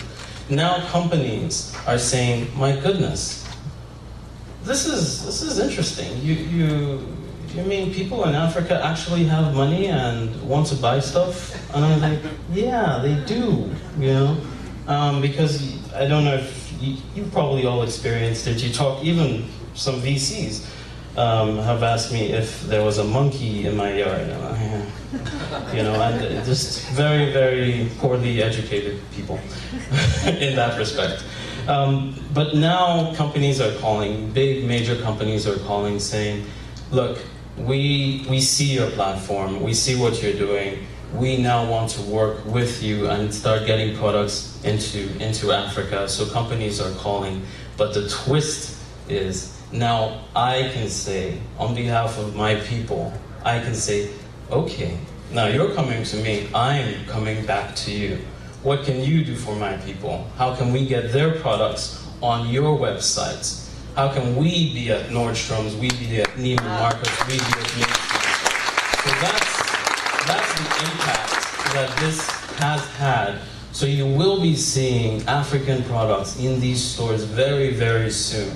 And it's because they've seen that we do have funds, and now that we're doing so much business with them, they can't cut us off. They can't cut us off. They've seen that Africa has the money, Africa can do stuff, and now that I'm saying, well, now what can you do for Africa? They're saying, okay, you got us. You did the whole roundabout thing like an African, but you got us. So now, working with some big brands, and you will be seeing, African brands coming into the US stores. And now that collaboration is there, and that's what Mall for Africa platform has built.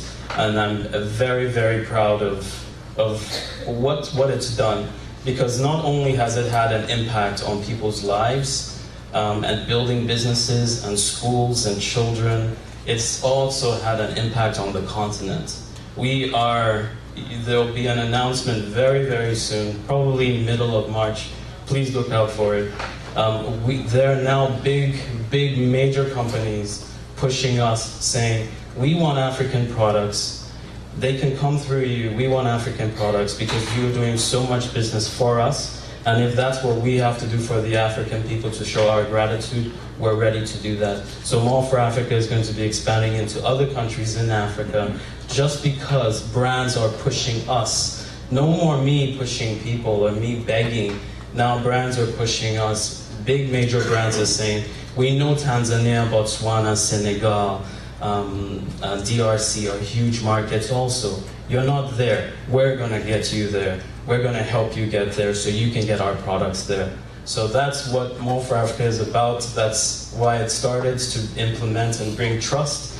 And I'm very happy with what it's done. And please support us and tell your friends about us. And if you have products of your own here or in Africa that you want to get into the big stores here, or you want to get into Africa, please call me. That's what this platform is about. It's just about helping Africa. Thank you.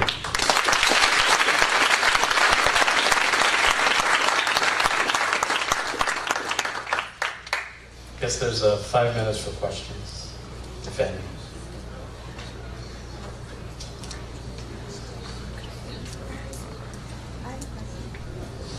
Can I ask you,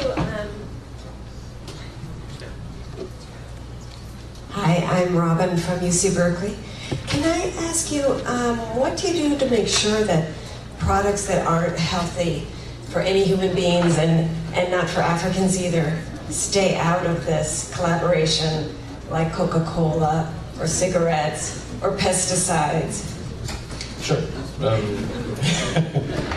Coca-Cola? I can't stop them. They're too big. So we do have standards. We do have to follow health codes, and there's the equivalent of follow rules and regulations around products that we import or send into Africa. So we have to follow those rules. In general, on our platform, you cannot order anything harmful. There are things we ship and there are things we don't ship. We don't ship alcohol, for example. We don't ship firearms. We don't ship anything like that. Most of the products we ship are literally in the clothing, I guess, arena or I guess category. And we also ship electronics and jewelry and stuff like that. But that's primarily what we ship. We don't dabble in drugs or medication or anything like that. Hi, my name is Lydia Edom Binkley. I'm with Economic Capital Group. I wanted to ask, do you have a thought to or how you can facilitate services with your platform? It's a pretty broad question. What kind of services were you thinking?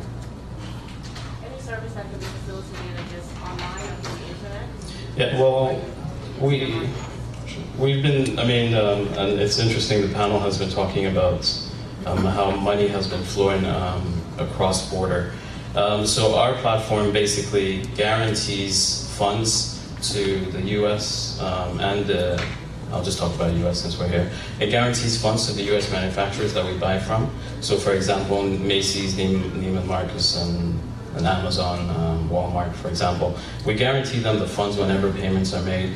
So what we've done is we've created a guaranteed payment process. So for Nigeria, you can use your cash, you can use Paga, which is a mobile payment similar to M-Pesa, and you can use other funding aspects or tools to fund an account. And when you fund that account, we basically transfer whatever is funded on that account to make payments to whatever is necessary.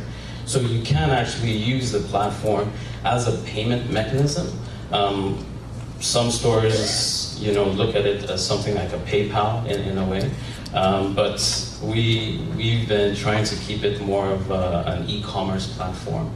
And to go back to that e-commerce platform, just something an article, a newspaper article said is we're actually the biggest online e-commerce platform in the world. We're bigger than Amazon and Alibaba put together times 2, which is pretty impressive. But to go back to it, as long as there's a payment and there's cash moving, and we can make payments for school fees and stuff like that, so people have utilized our platform to do that. Hi, I'm Jay with Village Energy Uganda, and we're a startup doing solar distribution and repairs. And we've been looking at importing solar products and spare parts, but an issue, particularly in Uganda, a landlocked country, is dealing with customs, dealing with bribery, corruption, delays. So how do you get around that? Any tips? As an African, you learn one word, connections. that's pretty much it. There's no secret sauce, no secret recipe. If you don't have the connections, you can't do business in almost any African country. So for that, I'll give you an example. The ports closed in Nigeria for a while. Literally, the customs shut down. Now they shut down, our goods don't get in, right? But you have connections and you say, hey, you know, we're Mall for Africa, we've been putting this stuff through, you know, can you do anything for us? So then they got a skeleton crew to go in, get our stuff out, clear customs, and we were able to get the items out. Now, we only did that because of connections. It wasn't illegal or anything, it's just connections. So all I would say is you have to know people in order to get things, mostly customs, in order to get stuff out. Thank you.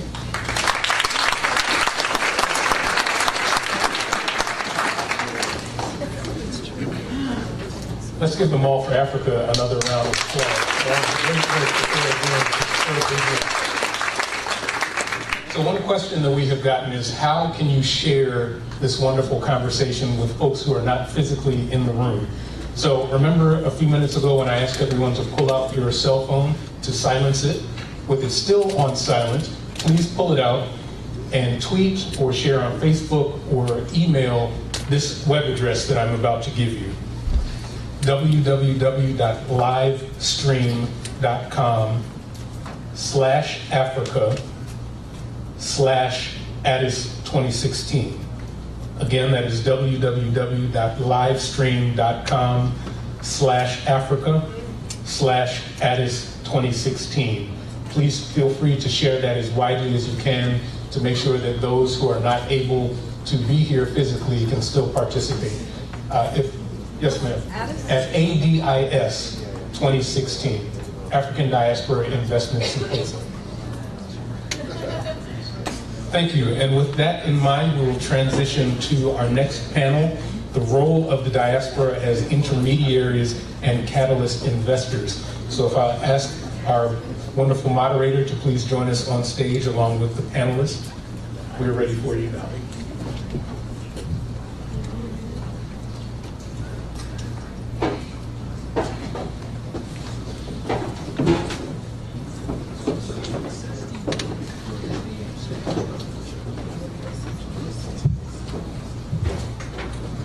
While my people come on the stage, I will save time by introducing the reason for our panel. So Chris, who has just spoken, had an order from me that he had to tell the story of the woman. So Chris, you're off, because I wanted Chris to tell that story of the woman because it was a very inspiring story for me. I come from the Global Fund for Women, and actually we stand for gender equality. In the recent past, study after study by governments, by industry, by the World Bank, by McKinsey, is saying if we're going to be prosperous, we do need to ensure that gender issues are part of the investments. And the latest McKinsey study said just gender parity at work alone would add $12 trillion to the economy that we need, which means we would be able to pay for the sustainable development goals that Heather talked about.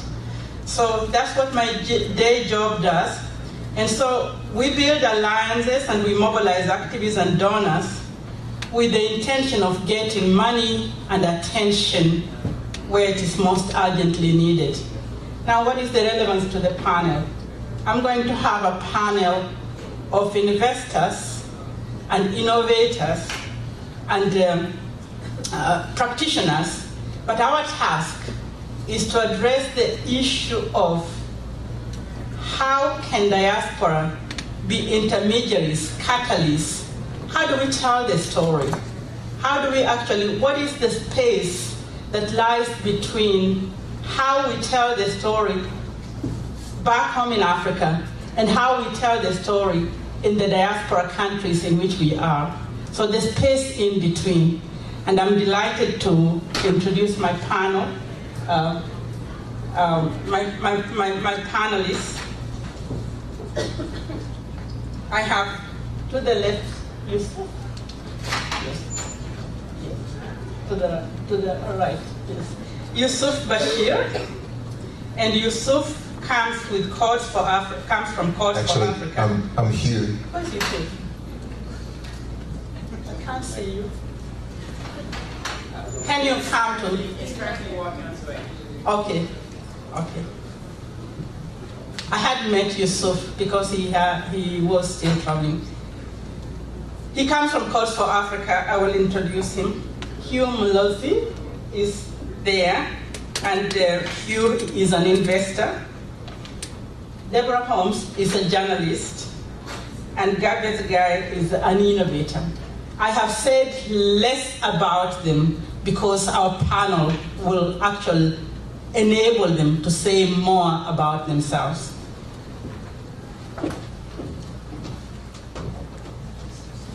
Is Yusuf here? Yeah. We'd love to have one more chair.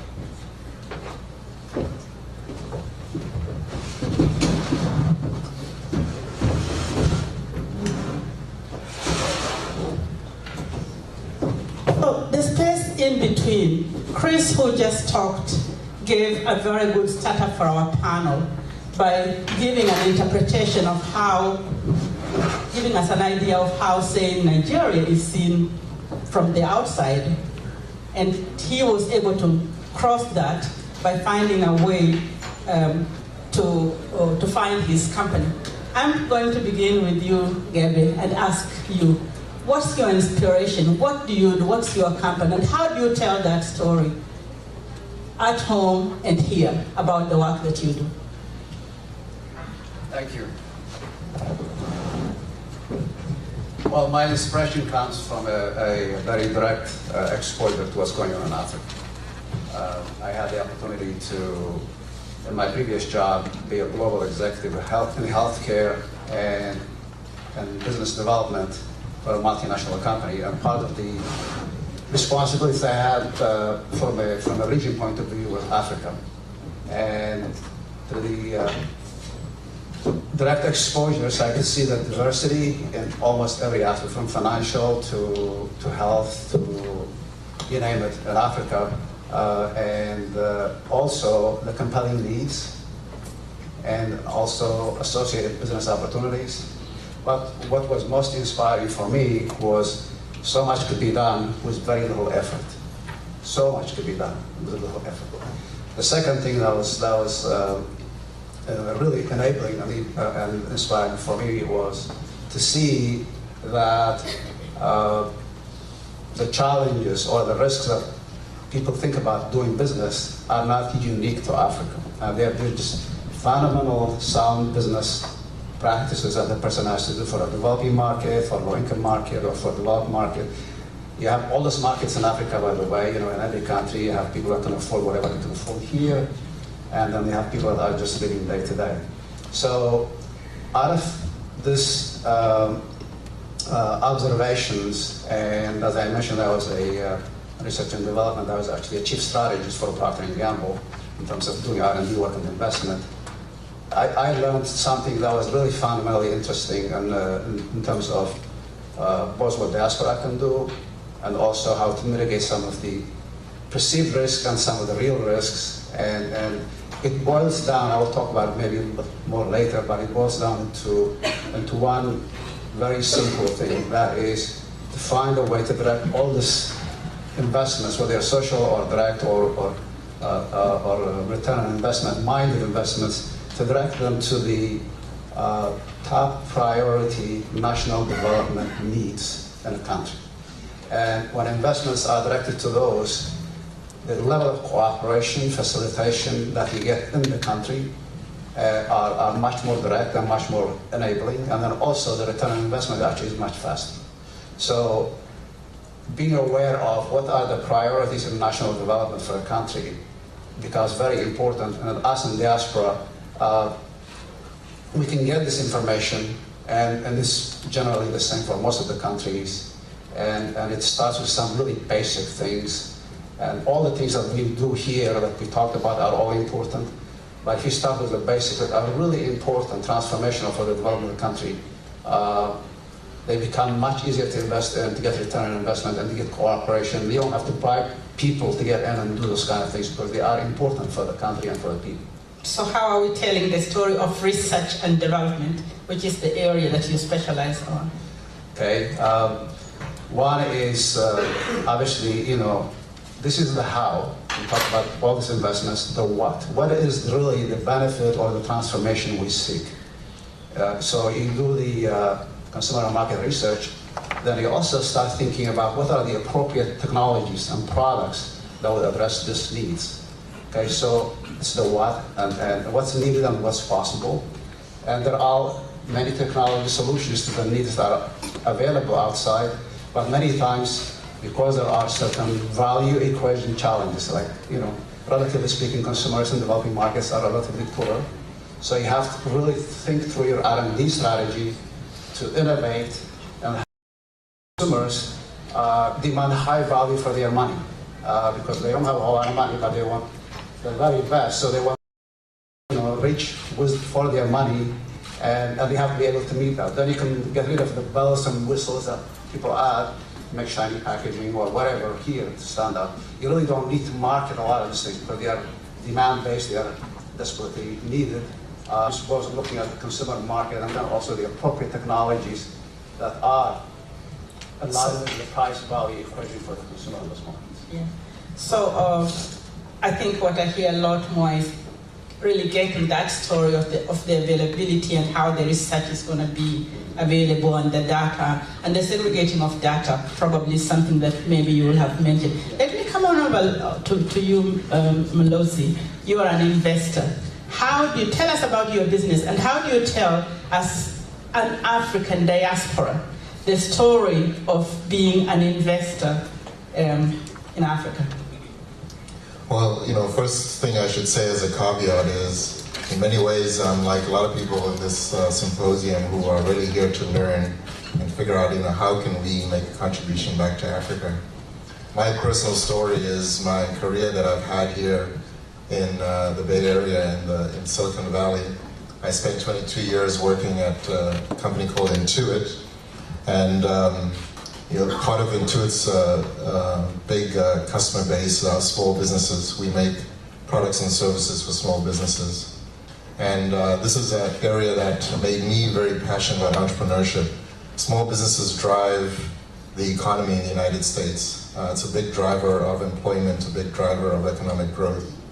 And if you think about a small business, they tend to just they start with an entrepreneur, somebody has an idea, and when they're successful, that's what makes that grow into something that now drives the livelihoods of lots of people. And so that's where my passion comes from. And I was very fortunate in my time coming up in Intuit. I started just when the internet was starting to become a big thing. And so I got an opportunity to launch lots of new businesses during my time at Intuit. Many of them did not pan out to become big things, but there were a couple of notable successes. And so even from a very personal perspective, I saw the power of innovation, the power of entrepreneurship. And so when I think about Africa and investing, a lot of times people think multinationals, they think huge investments, big capital projects. I'm here to give voice to, don't forget the entrepreneur, don't forget the little person who just has an idea. Because just like a Google or a Facebook that may have started with just one or two people with an idea, that entrepreneur who we can support may grow into a big enterprise in Africa. So one of the questions that I wanted you to address was, you did say about some of what failed and some of what succeeded. It's sometimes said that when failure happens in Africa, it's much larger than when failure happens in Silicon Valley. Could in order to learn and succeed and still continue on? Yeah, no, it's a great question. One of the trends that we're seeing in the Valley is this phrase you'll hear a lot, which is lean experimentation. And what we're trying to change the dialogue from failure to learning, right?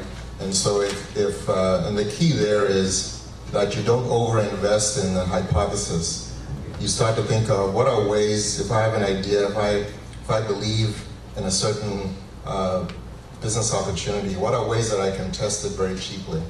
Because then it's not about failing, it's about I went and I ran this experiment, I learned something, and hopefully from what I've learned, I either learned that that was a great idea and I can start to build on it and scale on it, or I pivot to another idea and hopefully I get new insights.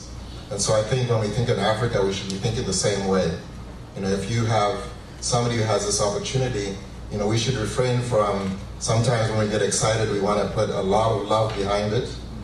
We should start to think about, okay, how do we experiment our way through that? And then we'll change the dialogue from failure to learning. Deborah, I'm going to come to you, and you are a journalist. What shall we do about how journalists tell the story of Africa? I always get that question, like, what's the matter with the media? But that's actually a really good question. Ms. Cindy, I think there's like 3 or 4 things that are at play here in terms of journalists. Purely from a Western perspective, specifically from the United States, the narrative and the stereotype continues to be the sad African child with a teardrop going down their cheek and a fly on their forehead. Like there's nothing else going on the continent except that, or wars, and famine and conflict. That is not to say that there is not war and famine and conflict, but as we know, as members of the diaspora, there's all other stories out there. There's so much success out there that's not getting told. Why is that? I think there's a number of reasons for that. There has been a trend in the past 10 to 15 years with traditional journalism, like the big networks, including the BBC and the networks here. They have dramatically downsized their staff, so there are no longer bureaus in places around the world. They literally don't have people there anymore. And so what I grew up being, which was a beat reporter who did politics and economic development, and you would have country-specific expertise, those folks aren't there anymore. And that really matters. That really matters. And you see that reporters are being stretched very thin. So what you see covered is wars and famine and conflict and disaster. Not that those aren't important things, but the other things tend not to get covered because nobody knows about them. So the flip side to that, you might say, is, well, we should just be, paying more attention to African media on the continent, which is absolutely true. But even the media on the continent is stretched in a different way. For one thing, depending on the country where you are, there can be tremendous restrictions. Your ability to actually cover wide swaths of the continent are very limited. So what happens is even on the continent, many reporters in news bureaus are dependent on Western media. So, for example, you don't necessarily have a reporter in Rwanda running up to Ghana to cover a story up there. All news is local. And so that dependency on the Western media, that's not to say that is the full narrative, but there's a significant part of news on the continent that is dependent on the West. The third thing, I think, is we actually don't control the narrative to the story. So somebody else is telling some story of entrepreneurship, and Africa's not part of the story. We're not even at the table in a lot of places. We members of the diaspora, whether you're on the continent or not, we're not even on the table. So our stories aren't being elevated to that piece. And then the last thing I would say, and this is something that has gotten absolutely no attention in this country, but do you realize that in the past 9 years, the number of black reporters in daily newspapers in the United States has gone down by 40%. 40%. Race matters. And that's not to say the only people who could cover stories about the continent or in black communities are black people, but many of us have a unique perspective and connections to allow us to be able to do that. So, Yusuf, thank you. I'm meeting you for the first time. We hadn't met, but welcome. And I wanted you to say something about Codes for Africa as a successful enterprise. And tell that story from the point of view of a successful enterprise. Thank you for having me. Sorry, I just came in. I was just in Nigeria, came into Philadelphia and flew in here very quickly to replace our CEO, Amadou, who had to run back to Senegal because we're launching a new product with the European Union, Wazia. It's an IoT-based product it's a 2-year project that we're going to be working on. We'll be announcing very soon. So I just came in from. I have only 2 minutes. Okay. Well, Quarters for Africa is a software company. We specialize in training software developers on the continent of Africa and hiring them and using our network of developers, which is one of the largest on the continent, to implement projects based on our developer as a service, our developer as a service, our developer as a service platform. Sorry, I'm a bit nervous here.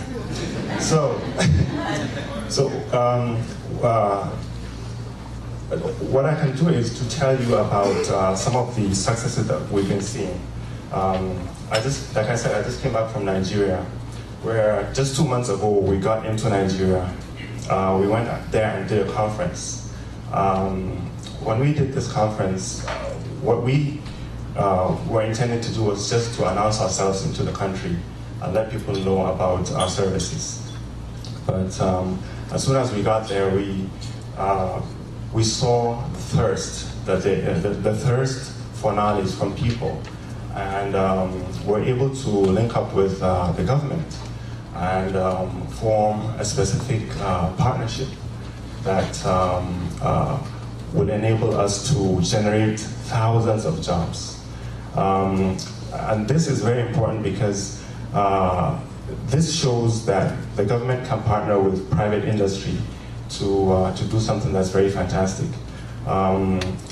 Within these 2 months, we're able to raise the capital there locally in Africa. A very substantial amount of money, which we'll use to build an ICT hub within one of the states in Nigeria. This will provide us with a base. It will enable us to double our network of developers, which is already one of the largest on the continent. But it just shows you that us in the diaspora going back to Africa, there are a tremendous amount of opportunities that we can go and source and try to figure out how we can utilize our skills to build things. So I truly, I'm very, very confident that over the next few years, you guys are going to be hearing a lot about Quarters for Africa, because we haven't even started. The opportunities that we've seen is just incredible. This is just the beginning. So we identified possibilities of telling the story by practically things that work well, learning from things that you experiment with and get what is working work really fast and show what works fast, and actually making the failures also as learning opportunities. We identified being able to interpret what media says and give a lean to it that is trustworthy and real, authentic. And we also identified the fact that the issue of research data is a big issue.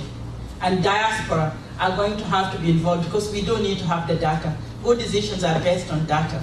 And so we do really need to be doing something on data that is really important. And I'm going to be asking a second, very quick 1-minute question. And one of the things that we talked about with the group was to look at what are the internet priorities. And Gab has got quite a lot of experience in this area. Can you share? Thank you. I want to call them innovation priorities instead of investment priorities, which is kind of the same. But very briefly, I want to share two concepts to keep in mind. One is to invest or to innovate in areas that build confidence into investing more into Africa. Alex talked about some of this, about the More for Africa. The gentleman yesterday talked about less fraudulent transactions or removing fraud from transactions, so fraud-free transactions. Those are important confidence builders for future investments, and telling those stories in a constructive way through available channels is also very important. The one, perhaps the most important concept I want to share with you from all the learnings there is about development and developing markets is to think of preventive measures. Okay, so we want to build hospitals, we want to do medicine and all that, but how about we prevent the things that get people to need hospitals and medicine? And we want to do other things as well, but prevention in many areas is a great source of business. It's a priority for many countries. And then also it's a lower risk investment. I'll give you an example, okay? Most of the problems that people go to hospital for, like over 90% of those, are coming from the environment. This lack of environmental hygiene, okay? The environment is not free of chemical and biological hygiene. The homes are not, individuals are not. So when you have premature birth, you have all kinds of in-home problems with children, ear infection, all this, they're coming from the environment.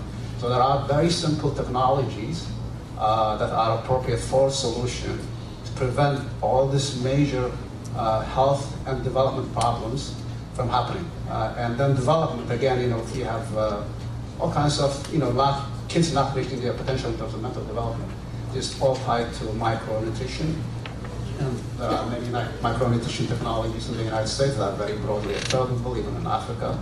But targeting those priorities becomes very important because they are prevention to problems and they are solution to really development. And I leave you with one thought. The number one job to be done to develop a nation is hygiene. Then you get into nutrition, medicine, infrastructure, and other things. All these things we talked about, communication, they're all important. But if a person is given a medicine, but they have to go back to the environment that's not healthy, this is a vicious cycle that really limits the development of a country. So a lot of the countries don't think from this construct of hygiene. It's probably not a good topic to talk before lunch, but environmental hygiene, home hygiene, personal hygiene, both from chemical and biological, is critical.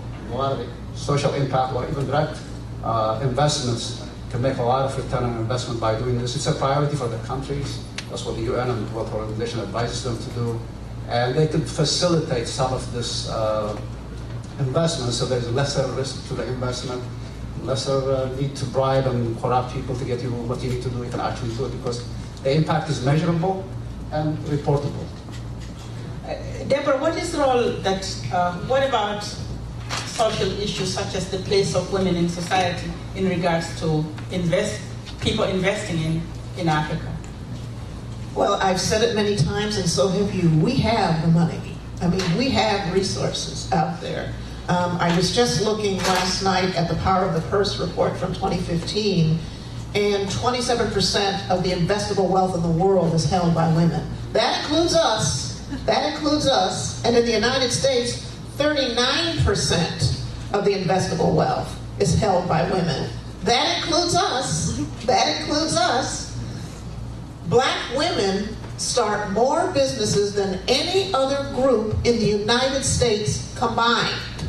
So the largest numbers of small businesses are led by black women. So if we are not in your equation, you are losing out on 50% of your potential profits and 50% of the consumers and 50% of your advocates talking about your business. You cannot leave us out. You can't be silenced. Money talks no matter where you are. So what will be important, of course, is not just women's voices, but women at the table. And this is something that we talk about all the time, at all the tables, at the VC tables, at the planning tables, at the tables where they're planning some big business conference and they're going to decide who's going to come. We need to be at those tables, and women from the African diaspora need to be front and center at those tables. We have $1 trillion worth of buying power alone. That's just buying power. So imagine what we could do in collaboration, but more so just using the power of our purses to drive business, to build business, and to tell our own stories in our own ways. So part of that investment in relation to the Sustainable Development Goals is to continue really to support those goals that also invest in the education of girls, goals that support the investment of people in the STEM, science, technology, but also arts as well. Yes, so it's really important that we do all of that. Tell us, what are the critical areas that you think we should see as the priorities in your thinking? Yeah, so again, I'll mention that I'm very passionate about entrepreneurship. And I'd say, the critical areas I see are education, and you just mentioned, access to technology, and then access to capital. On the education piece, with the way technology is changing, this revolution that we're going through, it's going to be more and more critical that people have technical skills. With the rise of artificial intelligence, of genetic engineering, 3D printing, the robotics, the list goes on and on. It's going to be critical if we're going to develop our continent that we have people who have those skills. But there is a challenge, because we have to admit that the path to a 4-year university degree is not an easy path for most of the population. But the good news is that you're seeing here in the United States the rise of these coding academies. And in as little as 12 weeks, prepare somebody for a job to be a software developer. And in fact, Coders for Africa is an example, I think, of a really amazing and innovative approach where they're training Africans in Africa, okay, to become software developers. And so I think this is something that we should think about in fuel. Access to technology is the other piece I just want to talk about quickly, which is, if you're going to invent, you need a workshop. You need access to the technology to make those changes. And a lot of times the equipment may be out of reach for a lot of people. So I think we should try and find ways where we can make things, basics like Wi-Fi, available to all. But beyond that, in Menlo Park, there's a place called Tech Shop. And there's a really interesting story of how my company, Intuit, we used to be leaders in mobile payment processing. But a little upstart company called Square came in and disrupted us. And one of their key innovations was they developed a reader, a credit card reader, that was very cheap, so cheap that they could give it away. And that credit card reader was actually developed in a tech shop. So it's a maker space that they could, somebody could go in there and design and build this reader. And so imagine now that the power of innovators being able to disrupt a large company, but imagine having that power in Africa. So if we can build those type of maker spaces in Africa, that will enable our innovators to actually not be limited by anything but their imagination. Great. Do you find any difference in training the coders that you have, who have had all of their education locally in Nigeria or Senegal or any other country that you work on? Are there challenges, the fact that they did not have, say, a technological education with a computer or a smartphone all of the time? What are the challenges? What are the successes? What excites you about the fact that you still are very successful training coders? Well, what we've seen is that the people that we train in Africa, even though they haven't grown up with all these technologies, we're able to train them to the point where right now they're building some of the best apps in the world. These are world-class developers.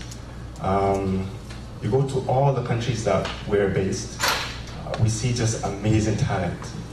And it doesn't matter if they're coming from the villages or the cities. But once we get them to sit down and focus, we're able to get them to do world-class work. So that's what really excites us. And we're very confident that moving forward, because the standard of living in Africa is lower than actually anywhere in the world, that's an advantage for us, because companies are all about profit. The main reason why companies are going to outsource in India is because of the talent is there, but also the standard of living is lower than in the developed countries. So we are saying that we are about to start competing with India right now, essentially. So we're at that level where we can essentially compete. And we need the government to continue to invest in the infrastructure that you spoke about. We need that internet service.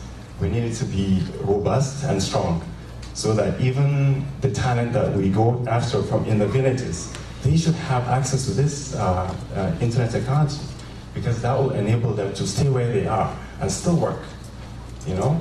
Because we know that we can train them wherever they are, but we need them to have the technology that will enable us to communicate with them. So that's what we really need. So what we wanted to lift up there is the role of the diaspora in actually telling the story differently about the local capacity or the possibility of it.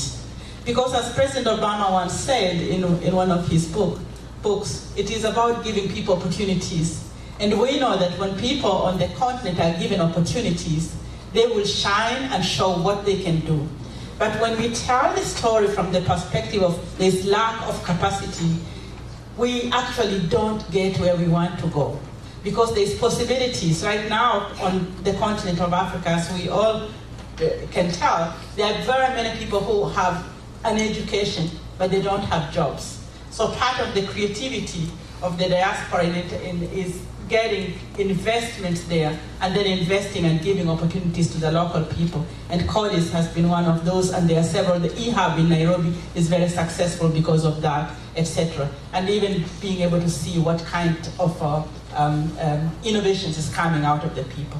And then finally, each one of you has just 1 minute to say one important thing that you think helps us to collaborate together as diaspora in terms of furthering how we tell the story of Africa. Mlosi, go first. Well, I'll just say again, don't forget the entrepreneurs. As we're talking about investments, it's not always large, big projects. It's also the person in the village who has an idea. I would pick up on something that Kwame said a little earlier, like be a consumer, invest in those companies. Not just invest, but buy the stuff. You may not be able to be a big investor, but use the service, be a consumer, and own our excellence. Own the story. So if you hear somebody out there saying something you know is blatantly wrong, correct them. I do it all the time. It's annoying, but if we don't control the narrative, somebody else will, and our story will not get told. Just to add one more, and this is more of a leverage of diaspora and also African Americans here, is the power that we have to influence how things are invested in Africa, especially with multinational companies. So I used to work for Procter & Gamble, and I'm not sure which women group it was, but they were affiliated with the African American women here. They came to us and said about females in Kenya and Nigeria. They came from other countries as well. Attend classes only 50% of the time, 50%. Therefore, it takes them more years to finish and all that. And part of the reason they were not going there was when they were having their period, they don't want to go to classes. They stay home. It's a taboo to go. They don't want to be embarrassed. So simply by creating a very affordable sanitary napkins for females that they can afford, now the attendance went from 50% to 99% of the school year. And then the completion of high school was in line with the general population. So a simple solution, but this came it was a great R&D work for us from a consumer need and so forth, that we can make business profitably. But the social pressure that was brought by the females, African American females in the United States and in diaspora in general, it was very instrumental in terms of focusing our mind to get this thing done. I would say that forums like this are very important because last year I came to Silicon Valley and I met Toro with Draper Darkflow, and the deal that we're going to announce soon in Nigeria is a partnership between us, Draper Darkflow, and a state government in Nigeria. So that shows you that these forums are really important. We need to network, we need to keep talking to one another. That's the way that we can come up with ideas that will really change the world. Thank you, and it's time for questions.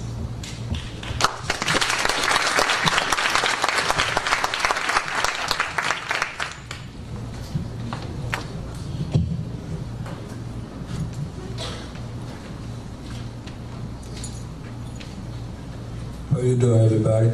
I'm Abdullah Jallo. I'm the founder and president of Borderline Pictures. I'm in the media.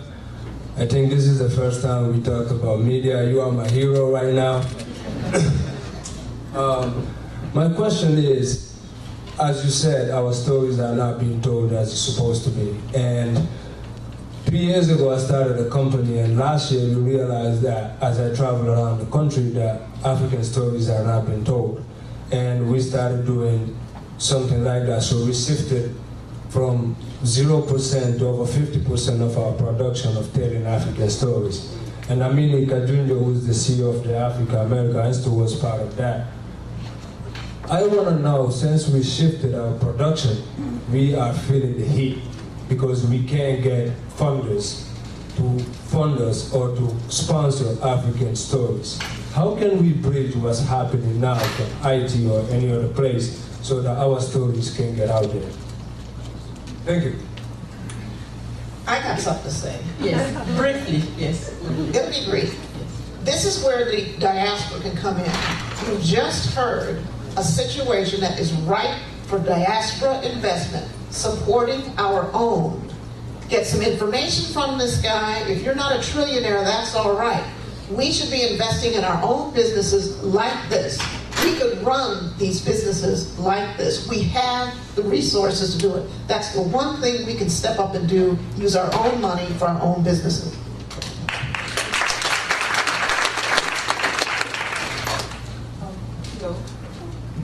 I'm so short. I'll turn that down. I'm Dorothy Okello from Resilient Africa Net. I really want to applaud a lot of opportunity in Africa. We have a lot of talent in Africa.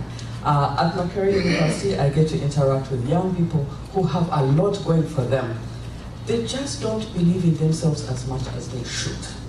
And so having more spaces for them to, more maker spaces for them, more opportunities, and I think the panel before talked about in-kind opportunities, linkages between the diaspora to show them and tell them and convince them that they can do it. And even more so for the girls. We run a number of programs for girls. It's actually called Run for Girls, not literally. But we still are at about 20% participation from girls. And we need to step that up big time. Thank you. Thank you. Next one. I think we accept what you've said. Well, I'll just quickly add the link to storytelling, because when people hear a story of, here I was a young girl in a village and now I own a successful enterprise, that'll inspire thousands and thousands of people to say, well, I can do the same thing too. So the storytelling is important. Great. My name is Saeed Shigabdi. I'm originally from Somalia and I work in international humanitarian organization. My question is, number one, there's a narrative is a critical problem for Africa, and especially in countries like where I'm from originally, Somalia. It's very hard. When you hear Somalia, piracy, terrorism, Al-Shabaab, and more importantly, you can't go travel. People like this.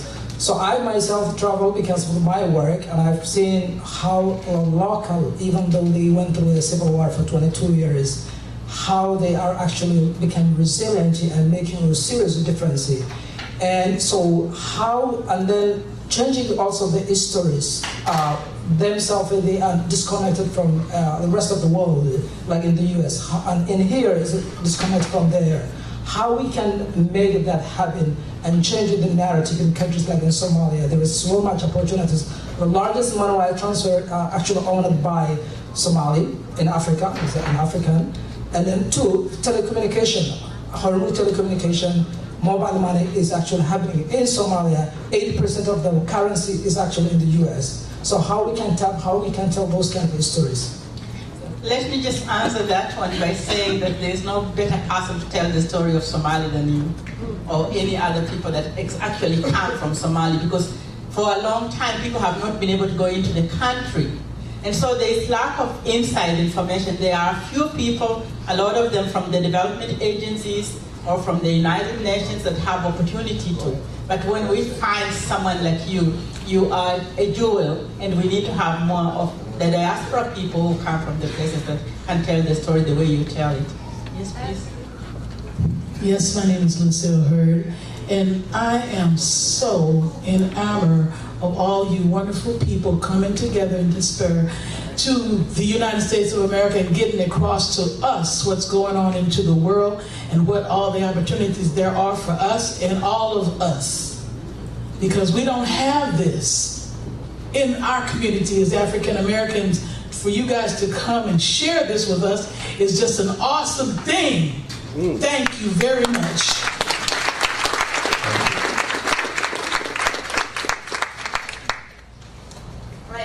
I think this was a great discussion panel, and I think when we talk about catalyst, being a catalyst, it starts with supporting ourselves. And I can already see in this room so much space for supporting each other, and I want to start by doing just that. I'm a contributor to the site How We Made in Africa. I'm sure a lot of you know it. Has 250,000 readers per month. I want to offer Chris, Mall of Africa and Chorus for Africa to write an article about what you do, your success story, to reach out. And also, one of my websites, I'm proud to say, was produced by Chorus of Africa by a developer in Africa. So if you have needs, website development, software development in your company, approach them. You're supporting the diaspora, you're supporting the upcoming entrepreneurs or developers in the country or in the continent, and there's so much space to do that. So one thing also for this panel or for this conference would be, how can we take that forward? And I hope that will be one of the outcomes of the conference.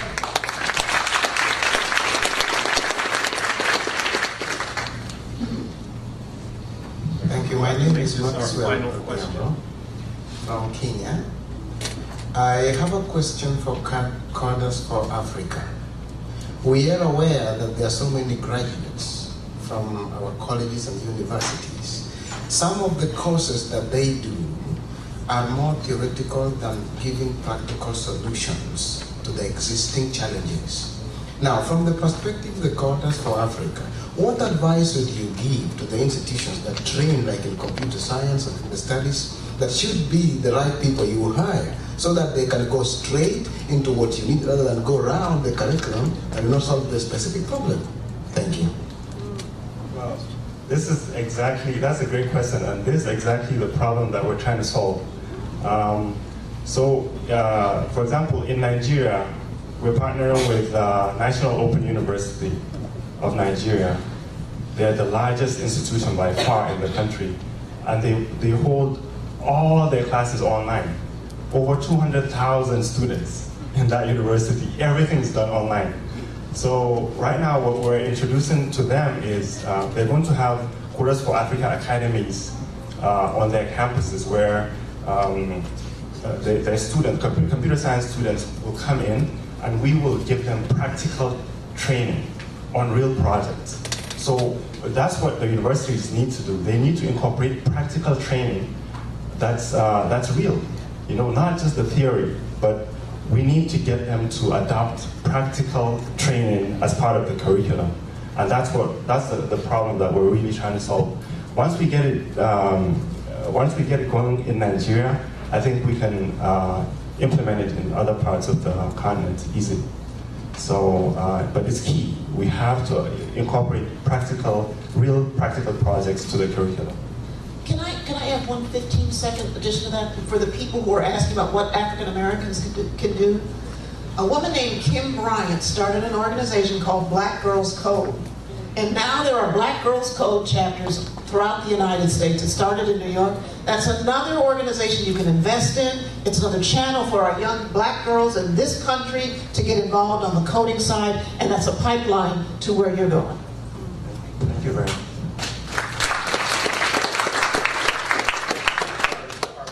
For a wonderful and engaging discussion. Before anyone moves, though, I would like to invite Sarah Gallagher to come up and lead us through our networking lunch, what our instructions are. I know that there were a couple of questions that were not able to be asked, and we ask that you utilize this networking lunch to connect with the people with whom, for whom you have questions, but had not the opportunity to ask during our open forum. So as you exit the stage, thank you very much for your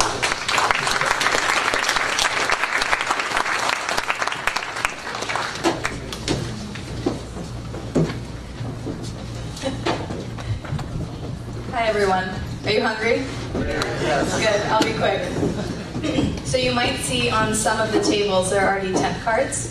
And the idea is that we want to lightly facilitate a networking lunch for you. So what you'll do is take your stuff, go get your lunch, come back, and find a table that is a tent card with a topic or a region that you're interested in discussing. Others will do the same. And so when you find your table to have lunch with, you'll all want to discuss the same thing. It's sort of facilitating you matchmaking a little faster.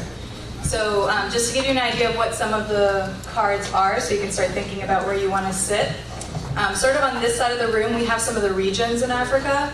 North Africa, Central Africa, Southern Africa, and East and West Africa both have 2 tables, just based on what I've heard and where people are from as far as popularity. Then over here we have the UN Sustainable Development Goals. We have Angels and VCs, crowdfunding, Change Labs Africa, and energy. And then on this side, you guys are probably wondering why you don't have tent cards. Or you have, what's on your table? Did I miss that one? So 2 tables for angels and VCs and 2 for crowdfunding. Now, does anyone have any burning topics that they want to make a table for that I haven't sort of designated beforehand? Say that Change Labs is not going to come until 4:30, 4 o'clock. So this would be a good table. Okay. So we'll scrap Change Labs. Anyone have a topic they want to discuss that I didn't mention? I'll write one out for you and you can claim your own table. And hopefully others will join you. What is it? Remittances. Great, can I get another one? Media? Okay. Anything else? So, AGOA and nonprofits. Okay, hang on. Anything else? I think we have room for maybe 1 or 2 more. AGOA. Nonprofits. And the people who shouted those out, will you come get these 10 cards and you can be the sort of captain?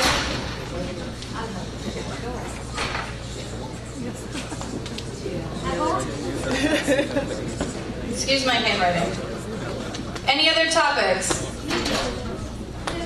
Okay, then we'll leave the last couple of tables that don't have 10 cards for people who want to be antisocial. All right, so again, grab your stuff, go get your lunch, and come back and find a table and like-minded people to network with. Thank you. We will start again at 1:30, sharply at 1:30. Oh, sorry.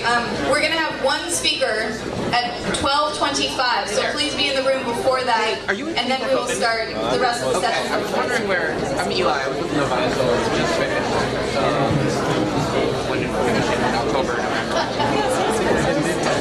Right? Yeah, no, I read 5 days. Great. Actually, hey, how are you?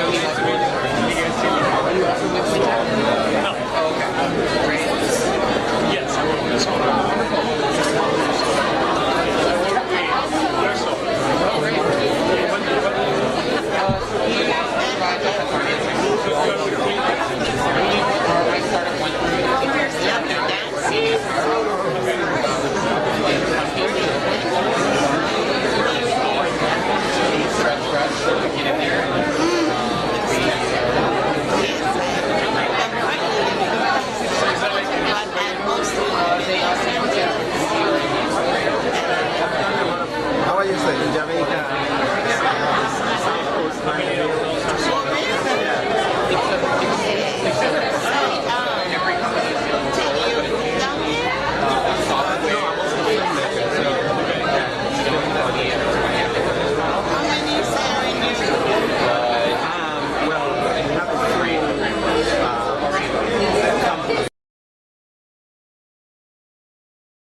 to look out for it. It'll be in the my right side of the room.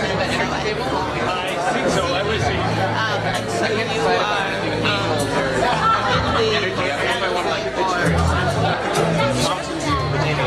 too far line. so close by. Well, I will talk to you. Yay, great to see you. Yeah, cheers. I'll be around all day and maybe we'll talk a little bit later.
When I shifted production, because we were a lot of corporation on the stuff, I shifted the production from 10% over 20% within 6 months. And then from there, we shifted the production. Yeah, let's get to the